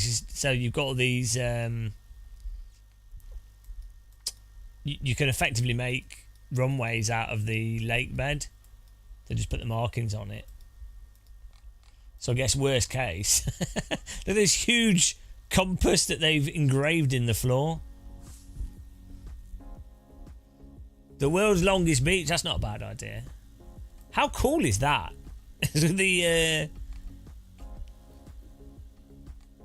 So the space shuttle can see it from my altitude. I don't know why else you would. I guess they're thinking if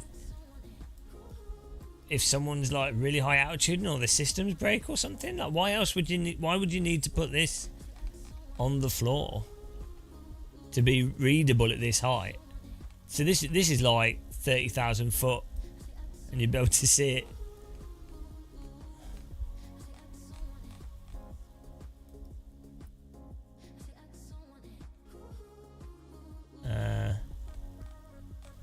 We were trying to find this test track. We found it and then we've lost it.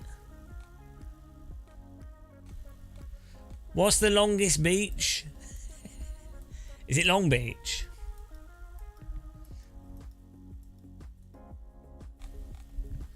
The ultimate ground effect challenge.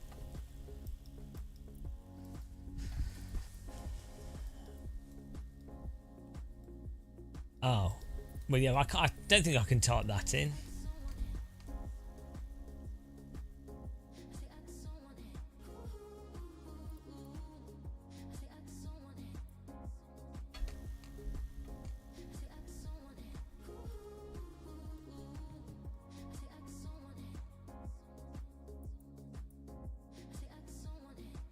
Son of the beach. Look at these craters.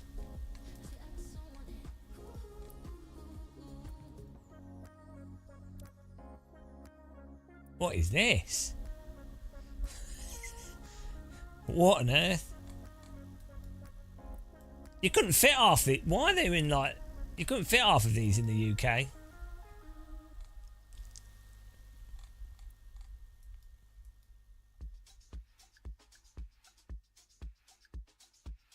Ah, before GPS. So, but before GPS, they used radio beacons.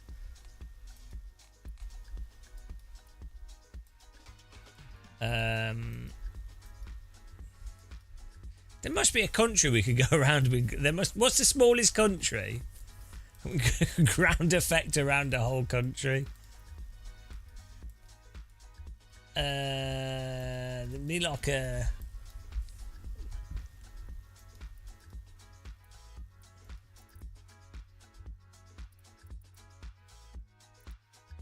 Madeira. No, it's going to be too big to ground effect around. Cyprus. Guernsey. It's probably it needs to be under 10 kilometres. Fuerteventura. Palma maybe. No, these are going to be too big to ground effect around. Yeah. Monaco's. I know it's all land and sea, isn't it? It's all this. It's pretty boring. Then we need like an island or something, or like a good beach. What's a good beach?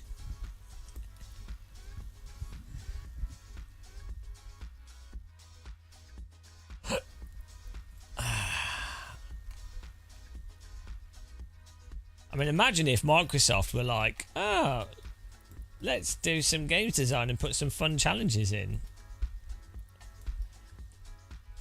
The world's longest beach is Brazil. Yeah, we're not ground affecting that, are we? Brazil. What kind of ground effect are we doing there? Which beach is this?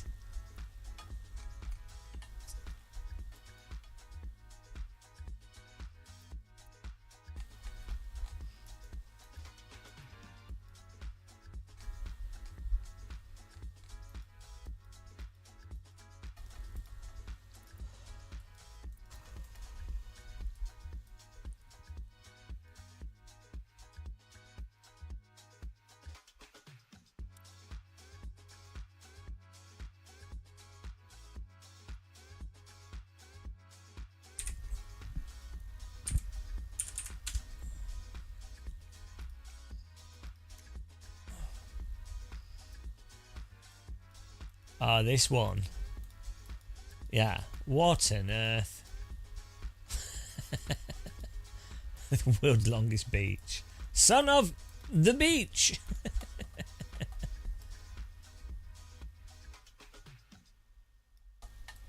Yeah, I mean, it's pretty desolate. Oh my goodness. How do you know where does the beach start and stop?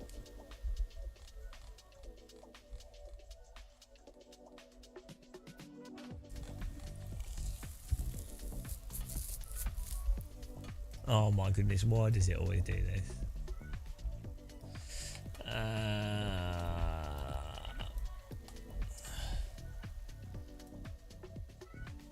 We need something that's about 10... What's about 10 kilometres? Can we ground affect the entire River Thames through central London? There we go. That's about 10 kilometres. Genius. We have to fly under some bridges, but this is about... Yeah, central London is about... And that's about... Okay. I think we could fly from... It's a bit bendy though. Okay. From Battersea Power Station to Tower Bridge. Right, here we go. Can we ground effect fly with a glider from Battersea Power Station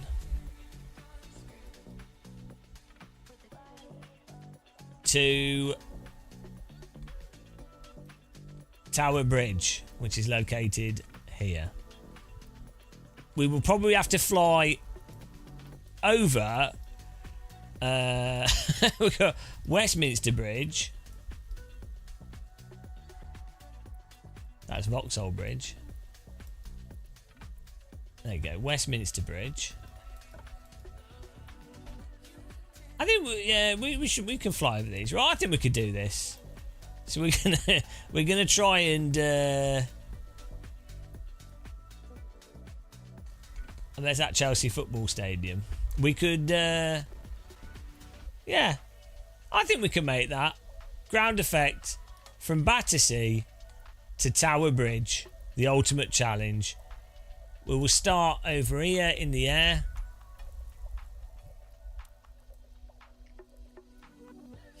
And we're gonna... The ultimate ground effect. Though we'll be underwater, we'll be over water, so it'll be water effect, really.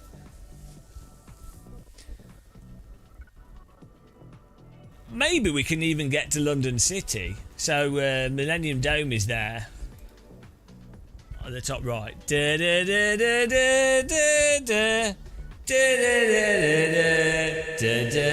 Glider flight. Can we fly a glider? From Battersea to Tower Bridge in ground effect. Right, that was the intro.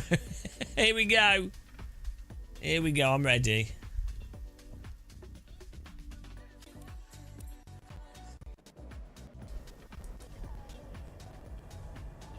Right.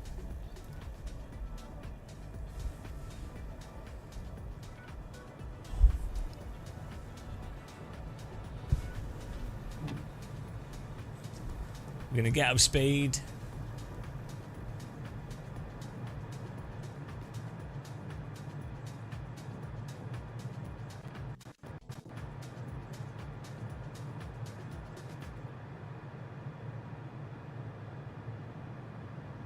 It's having some trouble loading in the terrain, but we're all good. Oh look, it's London Wetland Centre. Walked around that quite a bit. It's quite nice. Oh my goodness. Getting to overspeed here.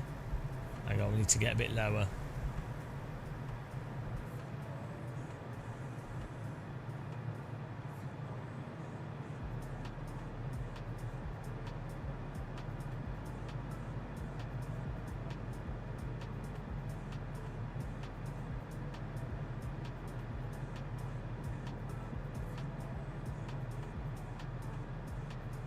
There's a Hammersmith Bridge. It looks nice. Hang on, there's cars going across Hammersmith Bridge. Illegal. Microsoft is making out that London's far less corrupt than it actually is. Right, here we go. It's Chelsea Football Stadium. Right. Oh, we're a bit far away from Battersea. We're just... Hammersmith is on the left over there. It's Putney on the right. It's...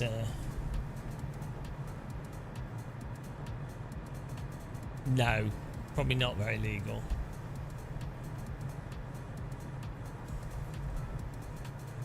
Right. It's alright, we've got altitude.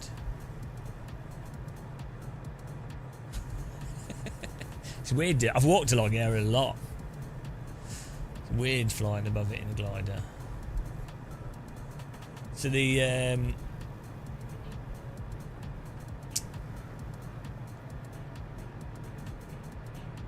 Battersea Bridge has it's got a train line over it, goes to Victoria Station. Right, we're gonna ground effect it from here. We're 2 bridges too soon. Here we go. Fulham, you're right. Yeah, sorry, been dumb.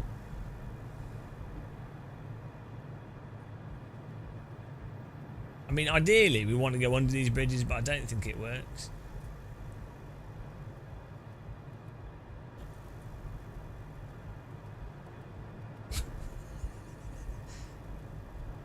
Oh. Okay, this is not going to work, guys. I can tell already. Look at the water. It's not very flat. This is how water flows in the UK. It's very confusing for boats. We need to fly under this. I hope this works. It's not going to work, is it? Oh, it did. Why? Look, the water's very hilly in the UK. It's a common complaint for boats in the UK. They're like, oh, can we... Why is the water so hilly? Wow.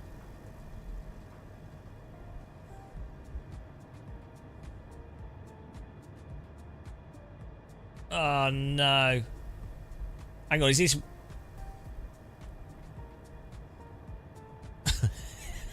We're going to have to go under this. We can't even go up.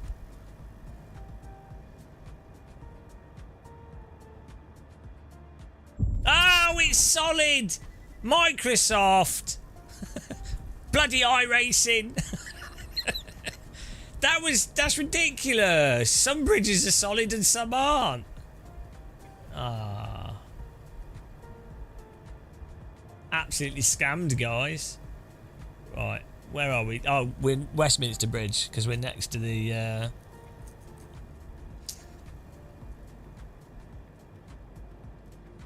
Oh, there's what's going on here? That's the MI5 building. Where have we respawned? Did we respawn up the other way around? That's weird. Oh no, this is right. So there's Westminster Bridge in front of us after this one.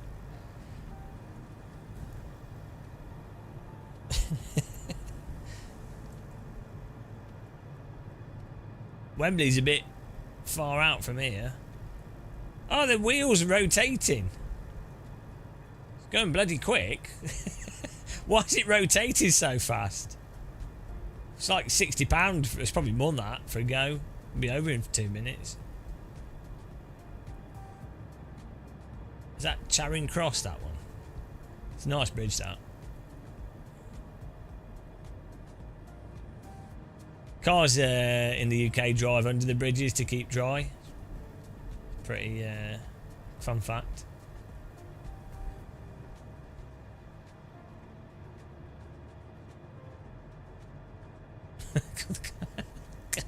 The cars all driving under the bridge. Over the water but under the bridge. It's how we do it. Don't judge. Oh, Millennium Bridge. Wow, what is going on with the terrain here? Come on, can't be that hard to make the water flat in London.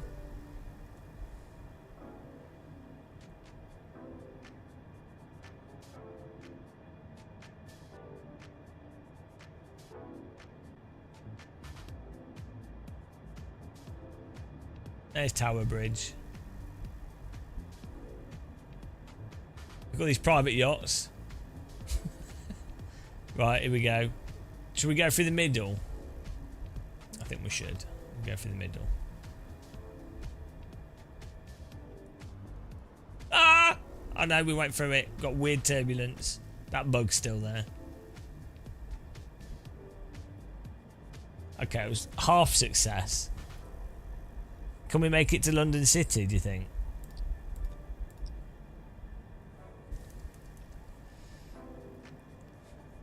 Millennium Dome's round the corner here. I don't think we'll make it to London City. It's a good like 3 miles from here.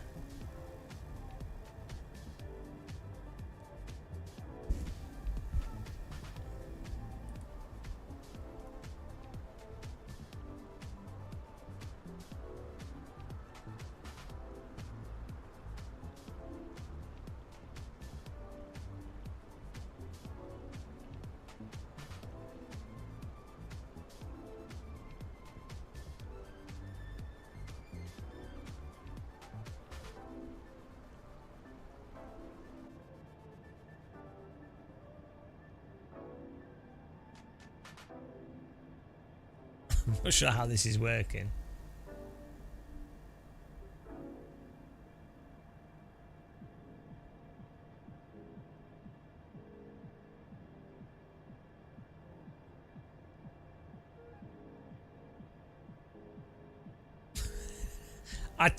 I'm telling you, the ground effect in this game is super messed up. Like, I know ground effect is crazy, but it's not this crazy.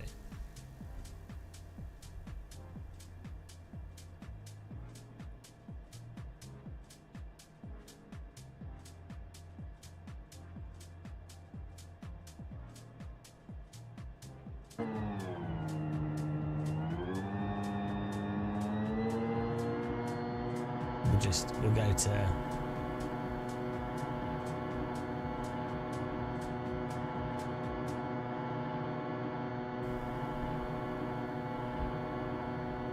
it's not that big. The central London's quite small. It goes on, there's a lot of suburbs and stuff. London City Airport should be over here somewhere.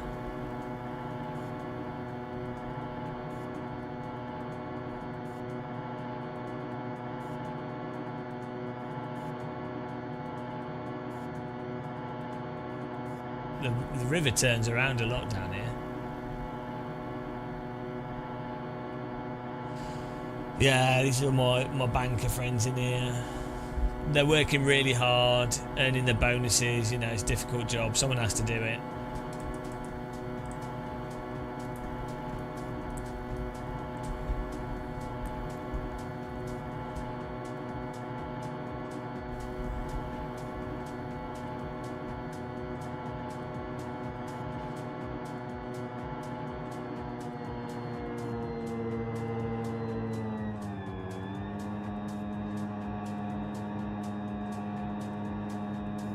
There's the Thames Barrier.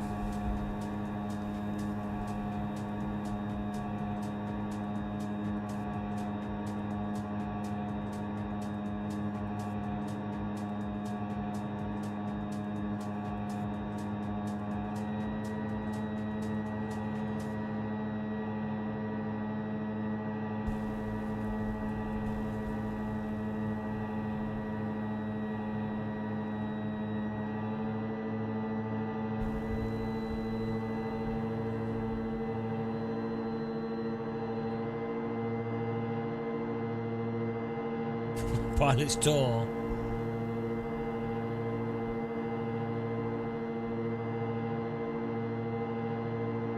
Yeah, I don't know. I don't know why it's called that.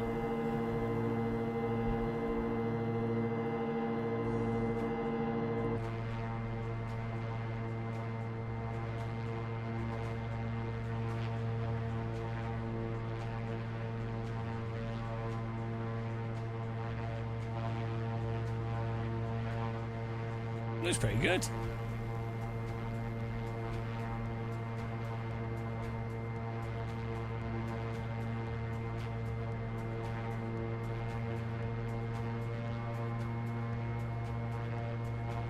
Maybe we could try from here.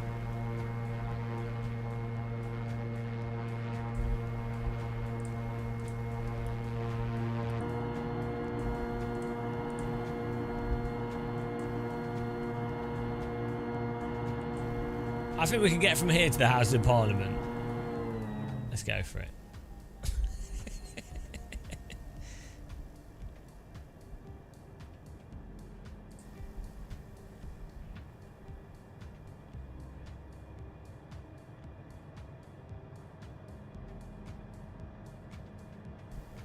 It's very relaxing flying a glider.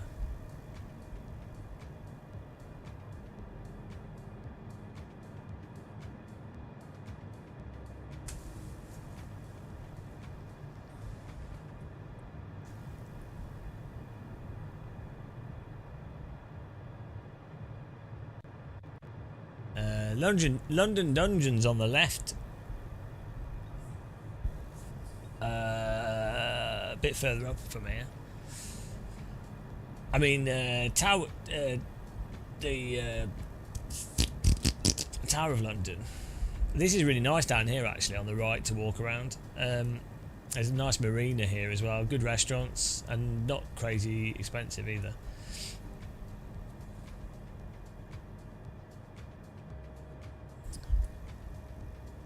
Yeah, London Dungeons on the left up here somewhere. It's a bit further out.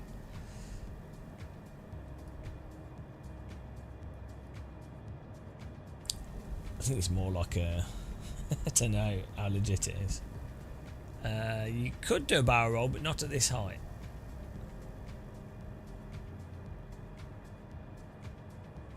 St Paul's Cathedral there, but Twinings of London is down here on the right as well.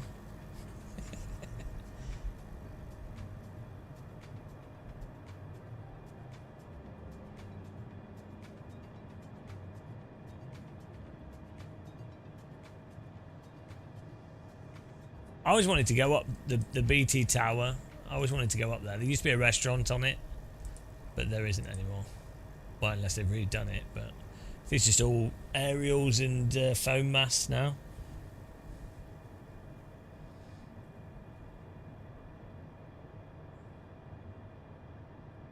In the 70s, it was a rotating restaurant.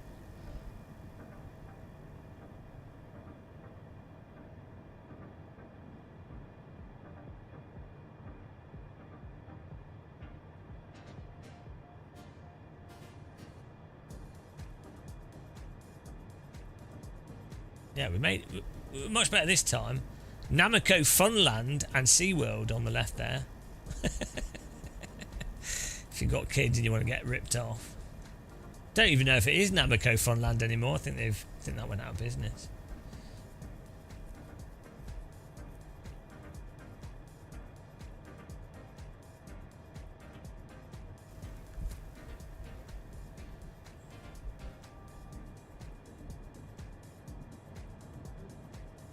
Building in front of us is from GTA San Andreas. So, I think it's not really, looks exactly the same. The tallest building in San Andreas. Had a hole in the middle. You could skydive down through the middle of it as well, good. Best building in that game. Hang on, why's Battersea got smoke coming out of it? It's been converted into flats, Microsoft. It took like 20 years. In Microsoft land, his Battersea Power Station is still Battersea Power Station. That's how out of date this is. Come on, Microsoft. This is all like luxury flats now.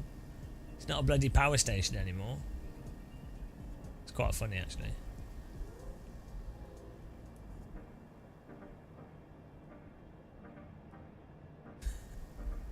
Took them so long to do.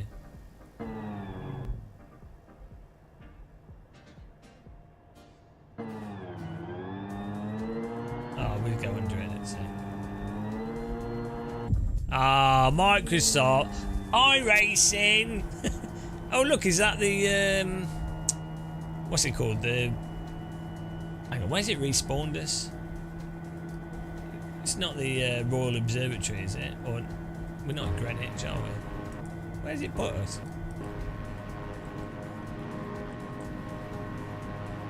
Oh. What's the... it's like a military museum, isn't it? I think. Bloody iRacing.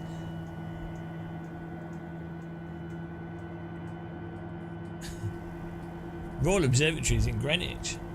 The pace car is out of control. Minty, thanks for following. Let's land in Buckingham Palace.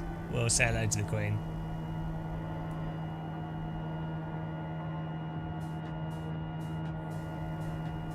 So that's Victoria Station.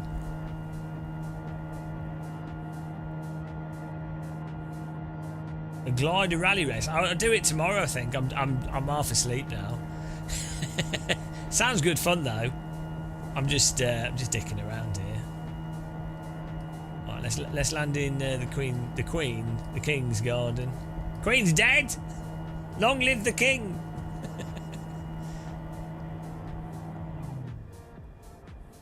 Oh, we can land on the Royal Mile. If you ever played Project Gotham Racing, you know the bit of road that was pink in colour. This was the road that you were driving down. Underneath, what's this archway called? It's quite an impressive archway, but this is the road in PGR Royal Mile track. You go under this archway. You remember it. You remember the pink bit of road. And there's Trafalgar Square.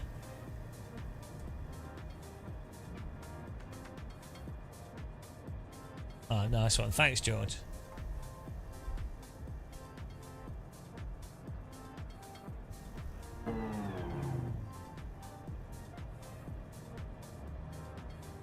Whee! It's Royal Mile. Land on the Royal Mile. Go for it. Oh. Coming in a bit hot here. Not run over any horses.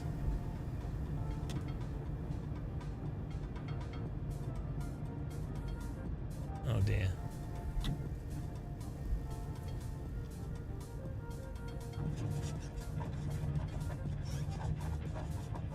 Gonna have to drift around the roundabout.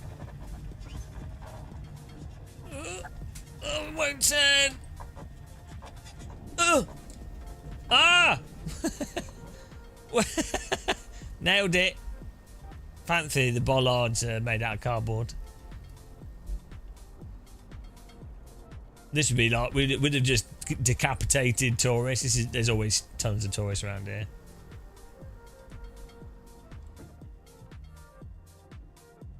Bit basic house, really, isn't it? Okay.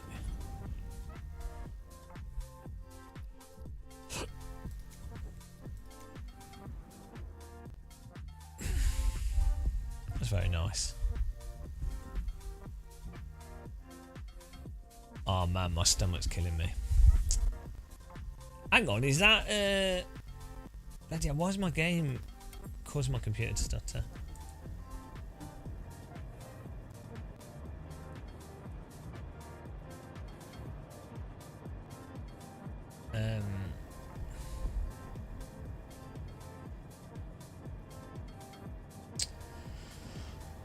What's it called?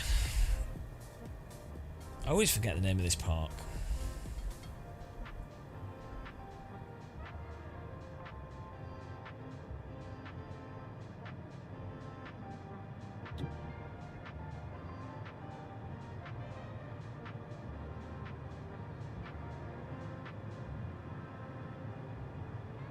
Richmond Park. That's right. That's what it is.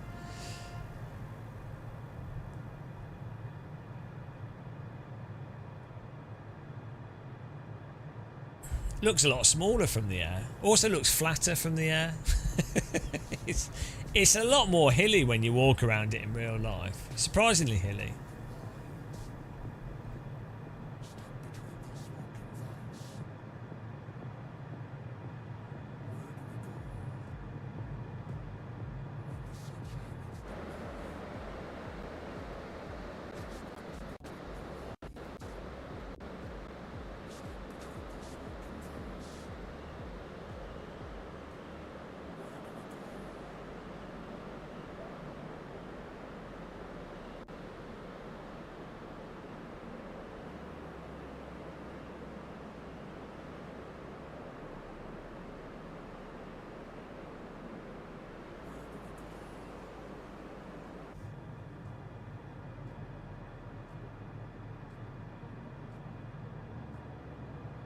It looks pretty good. There's lots of deer in this park in real life. Could chase them with a glider. So it's a really popular park with cyclists because it's got this like road that goes all the way through it, but it's kind of like a single lane road. So people just cycle around in circles around the whole park.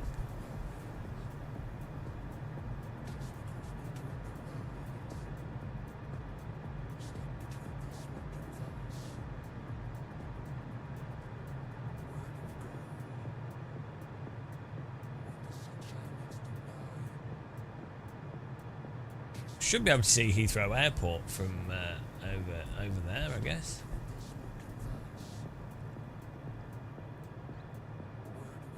Yeah. You can just, when you're in this park on the ground, you can just about see the control tower. Look, it gives you a sense of scale of how big Heathrow Airport is. Like, Heathrow Airport is bigger than Richmond Park, which is mental. It's a good city for cycling. Well, depends where you go, doesn't it? Not the centre so much. They've done better, but the centre of London's super dangerous on bikes. It's not as good as, like, most German cities have really good dedicated cycle paths.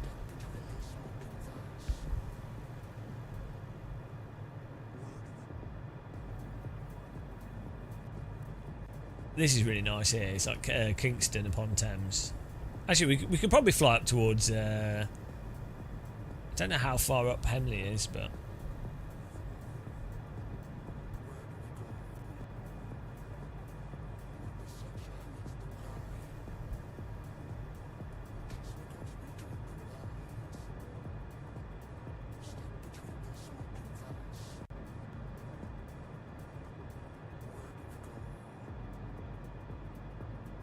Gonna risk it. There's really nice paths along here though. This is really nice to walk. Yeah, kayaking's not too bad up here either, actually. It gets super busy in the summer, though.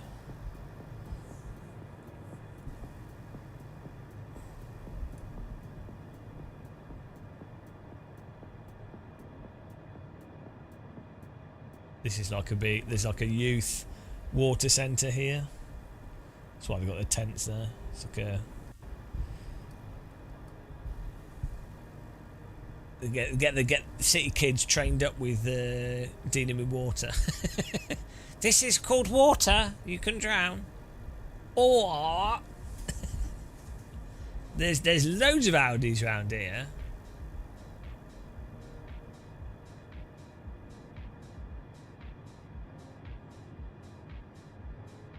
I don't know what town is this?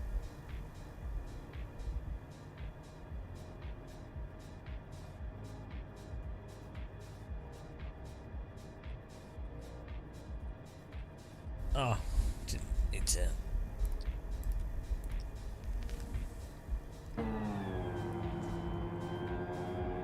shouldn't be that far from Henley, unless it's a bit further out than I was thinking. I think the caching is what's causing the problem. This is why you really need loads of RAM for this sim. You got hot dogs, nice. I've been full, like, I'm basically vegan now. It's mental. The only thing I'm eating is cheese, but I haven't had any meat for like, I don't know, like a month and a half. Maybe that's how I got the ear infection. Vitamin deficient, meat deficient. That's a cool building. It's like a prison or something. Woo!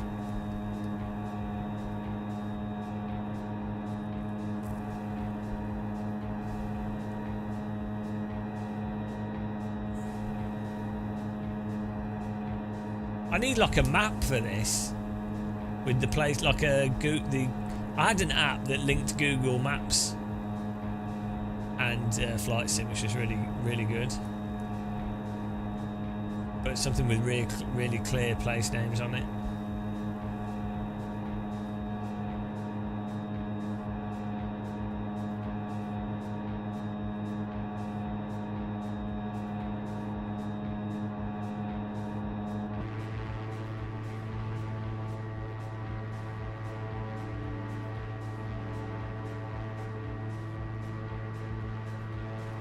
You get crazy range from these gliders when you have a little bit of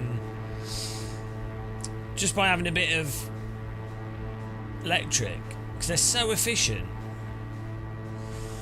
Yeah, I don't mind eating meat. I'm quite happy not eating it, actually. It's really, you know, I am ethically against it. I don't think so. I don't think this is Henley yet. It looks a bit too populated.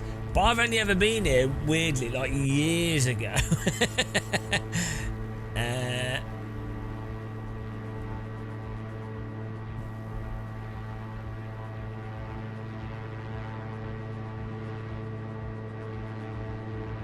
What is that? It's like a palace or something. I didn't even know about that.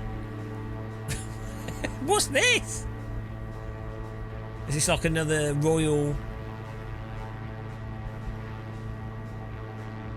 That's impressive. Looks French. What is that?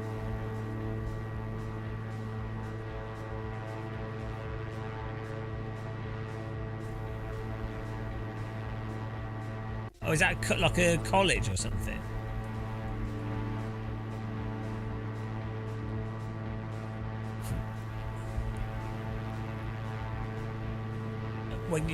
I'm not against or for nature. I'm against general animal cruelty. I think is probably a good thing to try and avoid. I'm not that fussed though. Don't get me wrong. I mean, yeah, makes sense, Matthew. Yeah. I think I feel better not eating meat though. To be honest, like I'm not eating anything. The only processed food I'm eating at the moment is, well, obviously the fake oat milk is probably processed. But I guess veggie burgers are processed. A lot of bean burgers, but can't be that bad, can they? Maybe they are. Scientists have shown that veggie burgers cause instant brain tumours. Ah, I knew it.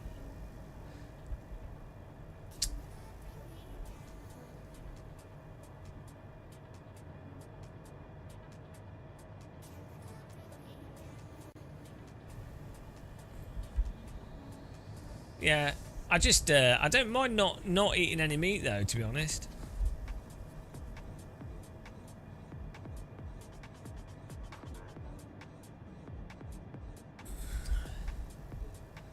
Yeah. These reservoirs are crazy.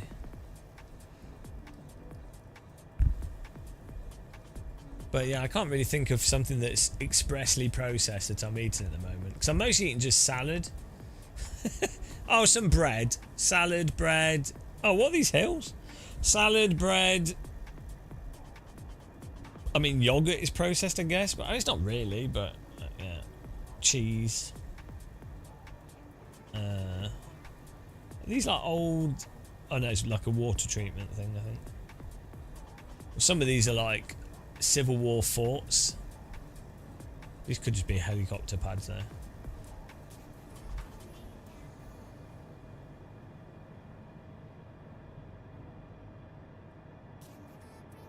Look like they've got gas going to them.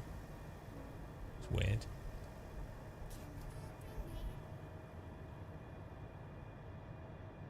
Yeah, I think it's more like, you know, smoked, specifically smoked stuff, or like things that are like, yeah, like loads of stuff going into it. But yeah, no, I quite like it actually. It's been really convenient because I'm like, I go to Lidl's and I basically, I'm just like, right, I'm going to buy my lettuce. I'm going to buy my salad, carrots, tomatoes, yogurt. I'm going to get oat milk. And I don't really feel like... one thing I notice is really strange. I walk past the meat stuff and I kind of think like, well, that's a bit weird. Like, I can be like, don't really need that. And also, it's just weird. There's so much meat. Most of it's rubbish as well. Like I say, I'm not against eating meat. I don't really care that people eat meat. It's not. I'm not like anti it. But it's really weird how it's mostly shit meat. Like you would expect a supermarket to be like, oh, there's a nice old chicken. There's a free-range chicken. Do you know what I mean? Not all like rubbish meat, like weird sausage stuff. There's not even nice sausage. It's not like France where you have like really nice sausage and it's just British supermarkets. There's so much rubbish meat in them. Same with the fish. It's like, why is there not actual fresh fish? Could be a range of fish. Catch of the day. I mean, you get that in seaside towns, but you know, tends to be, you know, it's just cod and bassa. Oh, salmon. People like salmon. Yeah, it's super weird.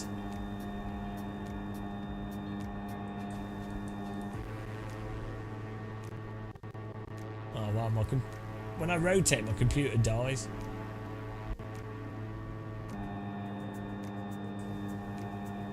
Right, we should land in a field somewhere.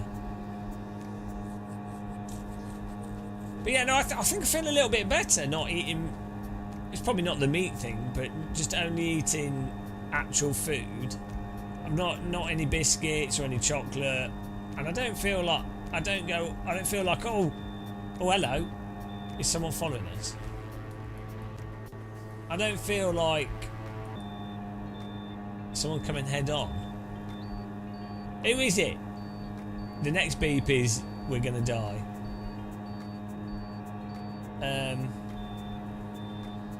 Oh, it could just be for the ground. I don't know, let's turn that on. Fly away. Yeah, I think when you eat like a lot of if you eat like a lot of chocolate or you eat donuts and things, you know, pastry and sugary stuff, you keep wanting to eat it. But if you don't eat it at all, you don't even get cravings for it. Like in the past, I'd walk through the supermarket, I'd be like, oh, I want some biscuits. You know, I'd be like, oh, that'd be nice to have some biscuits and chocolate. And now I just don't care. It's really weird. It's really weird. Supermarkets, especially being now the fresh meat aisle, don't appeal to me as much. Cooking proper meals and you can't be arsed. Tend to go to the semi-processed route, not always buying fresh meat. Well, the thing is, I'm super lazy with my cooking. I'm super lazy, and I think being vegetarian diet is actually way easier to be lazy, and it's awesome. So like I do get like Indian flatbreads, like naan breads or whatever, you know, like Turkish flatbreads and stuff, and I'll just put half a bag of mixed lettuce. I'll be either buy a bag or I'll cut it up myself, but I often buy the bags. They're like 60p for 2 portions of pre-cut salad. So it's like lettuce, what is it like? I forgot what it's called. What's the other thing that looks like lettuce? Oh, hang on. This is the theme park. It's not Chessington World of Adventure, or maybe it is. No. Which theme park is this? Just outside of London. It's not Alton Towers. That's in Warwickshire. It's not Chessington. Yeah, cabbage. Yeah, lettuce, cabbage, carrot, and you put half of that on like a Turkish flatbread with cut up 2 tomatoes, a little bit of cheese on it, and put a little bit of like Thorpe Park. Yeah, that makes sense. Yeah, put a bit of like tomato sauce on it or something or whatever, and yeah, it's top notch. Like that is like a mega sandwich, and super satisfying.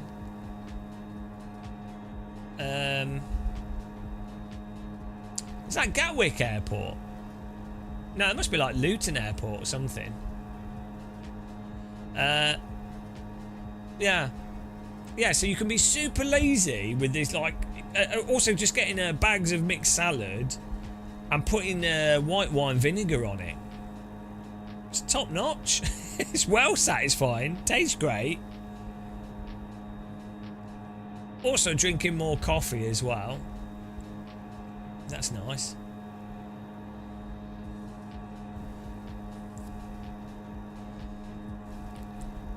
I probably should eat more potato, but I don't really feel like it. And then I'm going to make some bean burgers myself. All you need is like kidney beans, or black bean, whatever beans you want. 1 egg, tiny bit of flour, and then you just put whatever, you know, spices and stuff in it. Blend it up a little bit, and that makes really nice burger patties, which you can then freeze. So yeah, it's like, and then you can just stick them in an air fryer. So you're not going to use any preservatives or anything. Not that preservatives are necessarily that bad, but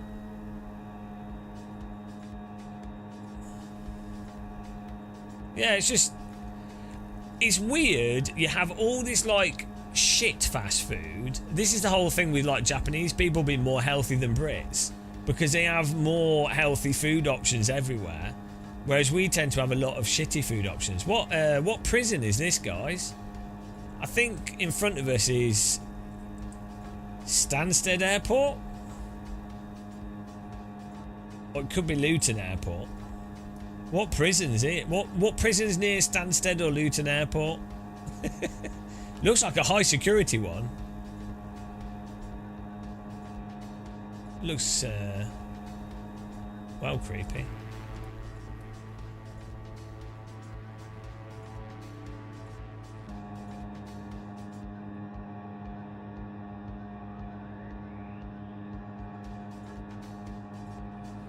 This isn't Heathrow Airport, is it? Thought it was closer. We flew around that already. It could be Heathrow Airport because we've got the reservoirs around it. we just flew around really weirdly.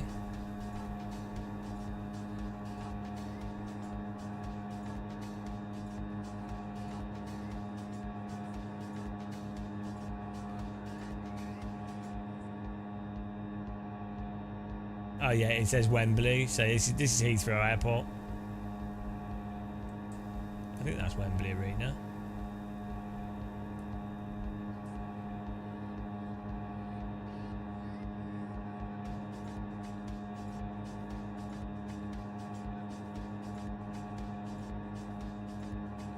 No, I don't ever do takeaways.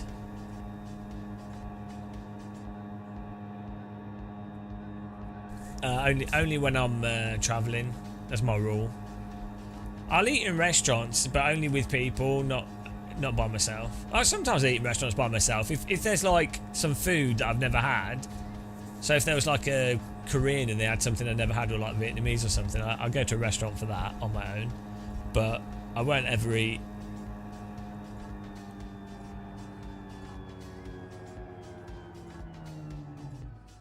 Yeah, I never eat, never really do takeaway.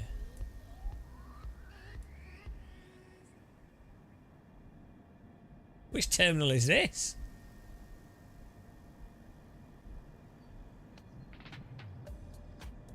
Bronzefield. I don't know. So I think Terminal 5 is the one that goes to... oh, this would be cool actually. So there's at the end of the runway there's a pub down. Okay, it might be on the other side actually. No, it should be down here. There's like a field and then there's a pub. Sometimes I've gone to, and you're basically on the flight path for the plane's landing.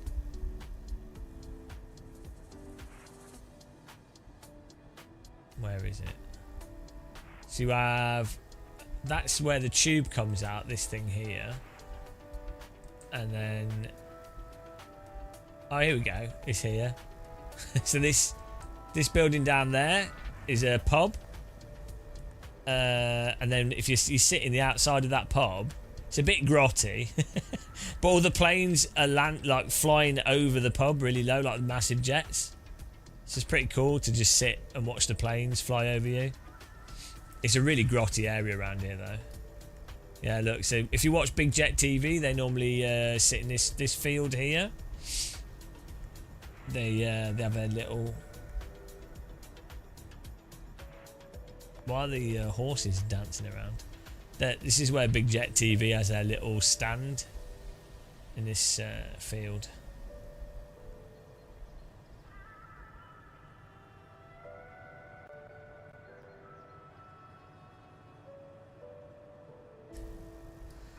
But it's such a big airport. I mean, look at that. It's ridiculous.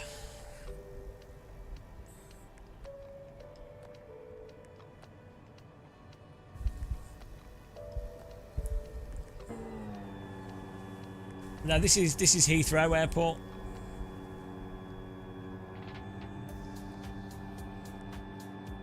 I don't know which terminal is which, though. Which is the terminal that's right in the middle?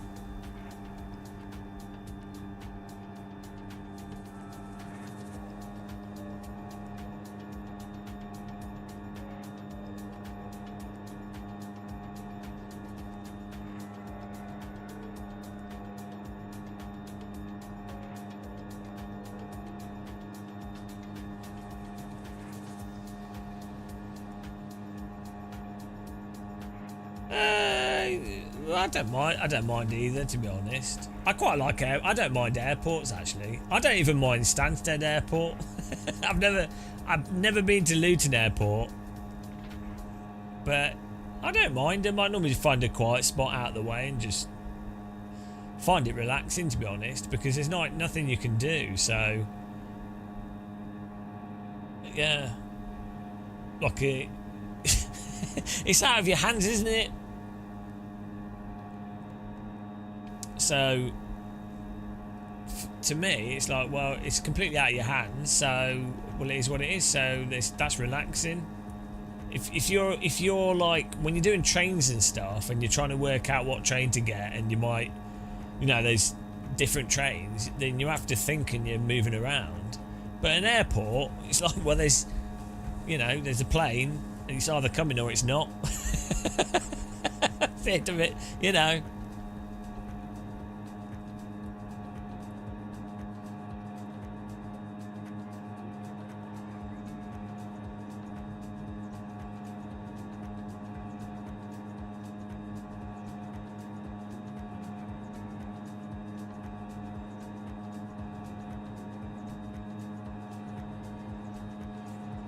We're going to run out of battery in a minute.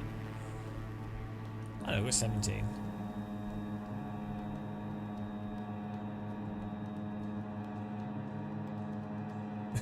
They've have to close down the whole airport because there's a glider flying around it like an idiot. Who's that?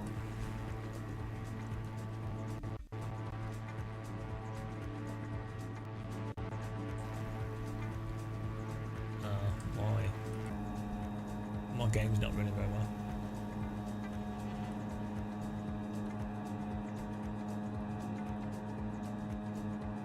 You got the wrong ticket.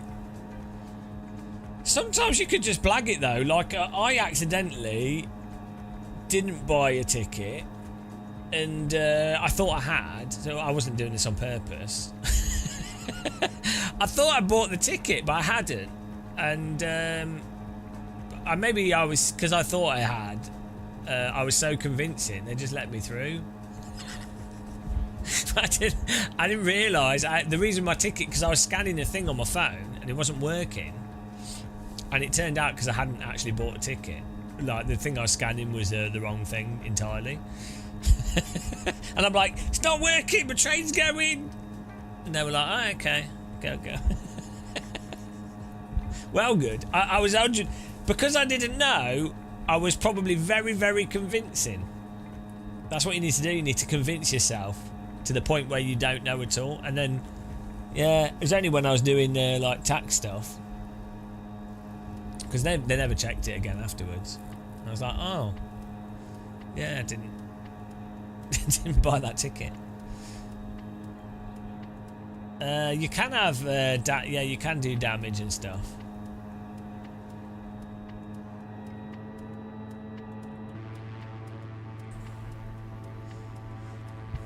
I normally buy open returns all the time when I use trains.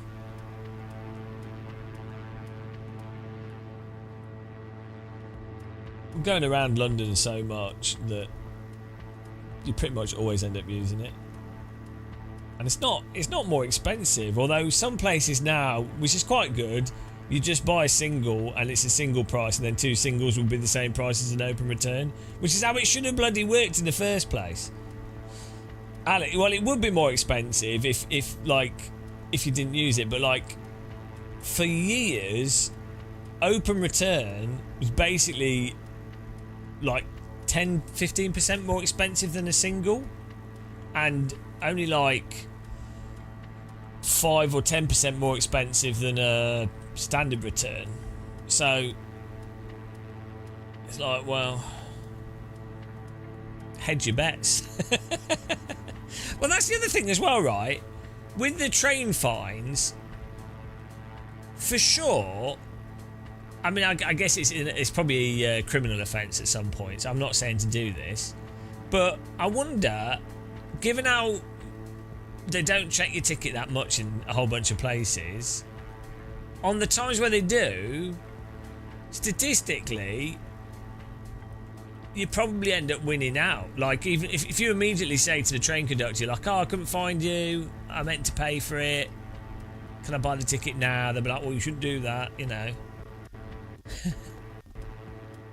Oh, bloody hell, London's causing loading stutter.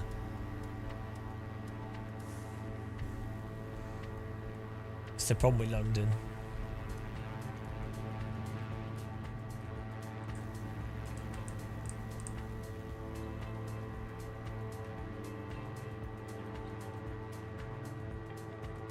But yeah, no,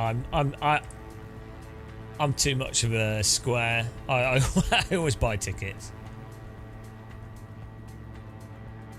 Yeah, but they should do. We should have what they have in Germany, where they've got that Deutschlander pass, where you pay like 60 euros, 50 euros a month, and then you can use all the off-peak basic trains with across the whole of Germany.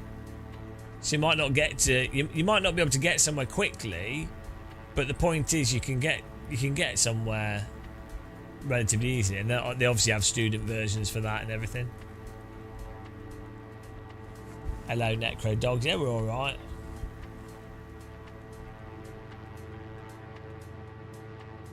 German trains are a joke. I find, and they're good fun. They're good fun. You never know. Well, first of all, they're never on time. Then 5 turn up at once because there's like 40 platforms at the average German train station. Then they move them onto a random platform when you least expect it, and don't tell you the important information. That's really fun. Yeah, but there's a lot of them. Like there is a train normally. Oh, and then they will cancel like 3 trains in a row, and then they will say, but they cancel it 2 minutes before it was meant to arrive. It's genius. Germans have found the absolute best way to make train travel a complete mystery, but you do tend to get to where you want to go eventually. You know, give or take. And then it's probably, I think what it is, it's the Deutsche Bahn trains. They're trying to get you to use the ICE and more expensive trains. So I think they're paid by those companies to be a bit weird. But the actual trains themselves are normally quite nice and clean, and the staff are normally a bit angry, but it's fine. I get away with being, battery's empty. I get away with just being an idiot tourist. I like German trains. Go on them quite a lot. It's just how they not. To be honest, German train people are way more nice than this. Belgians are the worst. They've got the worst train conductors. Germans are normally super friendly, and they'll be really helpful as well. Yeah, I don't know. Belgians are so grumpy. I don't know why. Idiot pilot. Dutch are really nice as well. The propeller folds over the front of the aircraft. You can kind of see it there. It just sort of the wind pushes it back, it flops down. So the centrifugal force is what pushes it out. Often gliders will have the propeller at the back behind the pilot. It lifts out. Don't know why this one's on the front, but it is.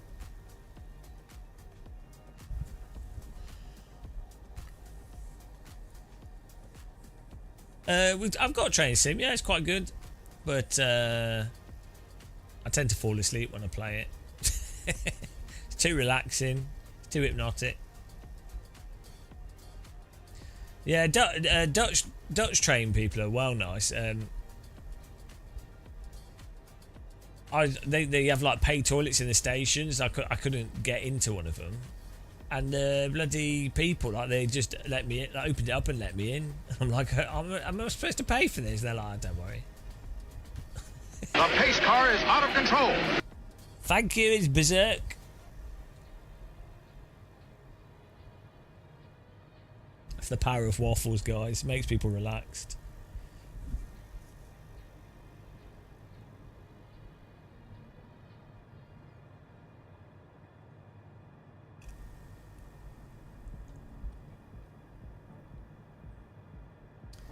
Well, I think that, you say that about everyone, can't you? Everything gets bad when people start marching.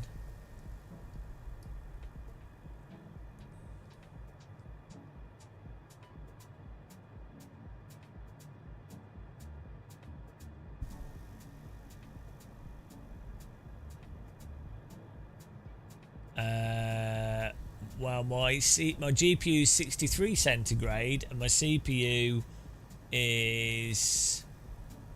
I don't know, but it's running at 80%. Doesn't tell me the temperature.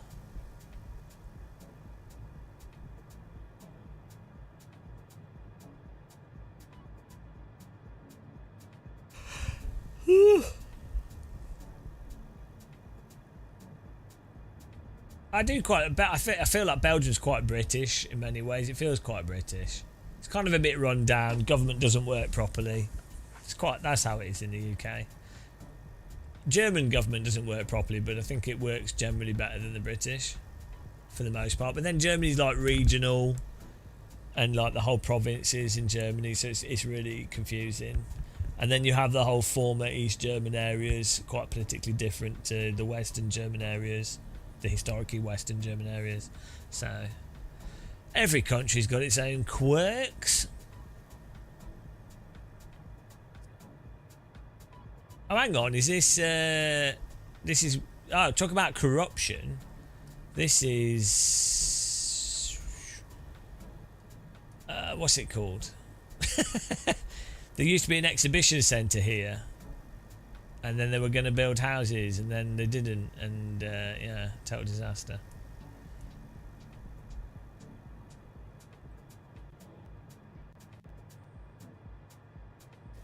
They've almost finished the Olympia building, actually.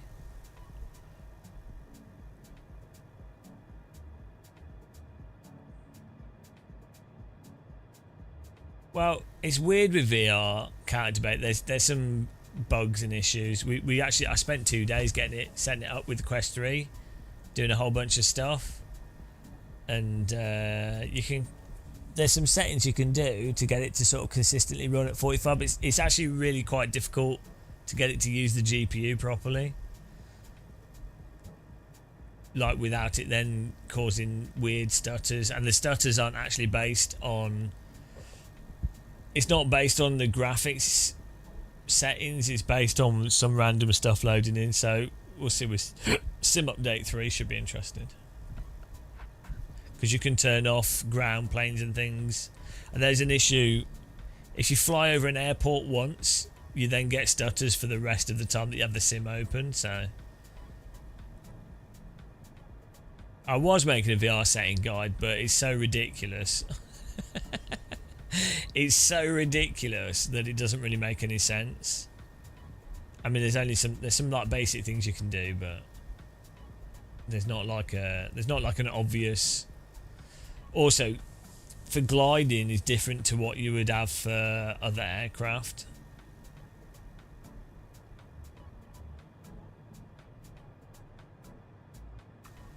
We're back in the Millennium Eye.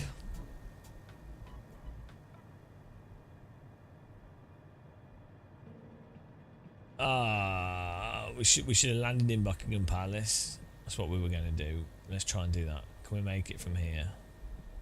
We're a bit low on airspeed.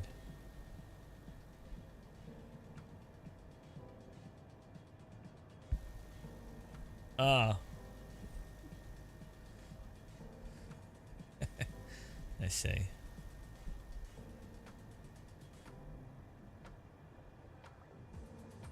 Wow, the game's really struggling. See, it was fine.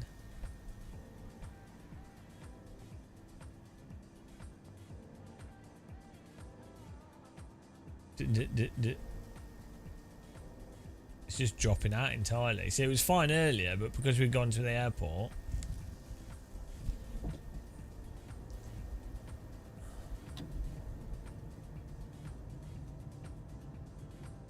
It's a bit small to make it, but we'll try. Oh! Oh!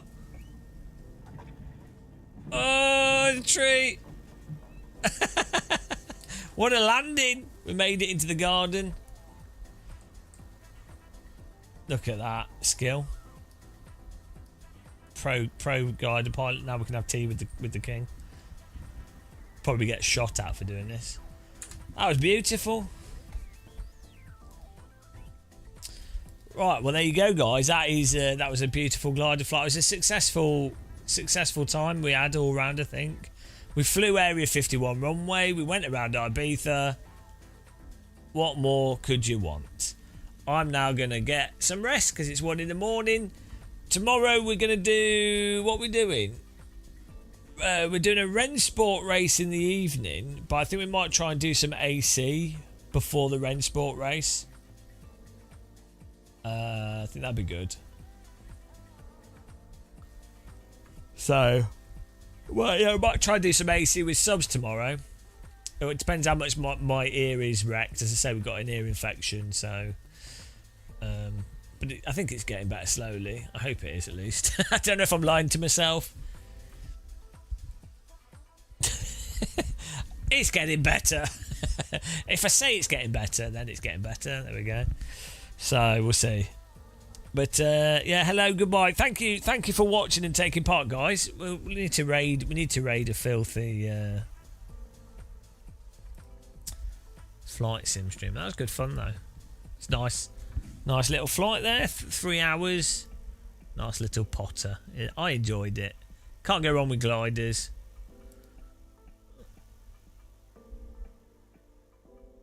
Let me send you to an absolute legend who you'll probably enjoy. I know, I tell you what, I'll send you to someone else for a change.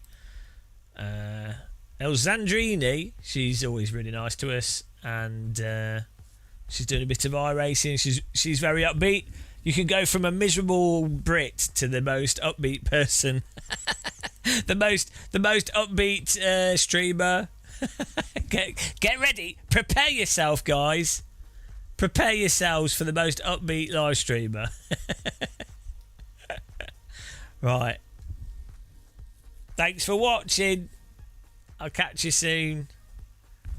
Have a good afternoon or morning wherever you are, and I'll see you tomorrow. Hopefully for some AC and then some Rennsporten. Bye, guys.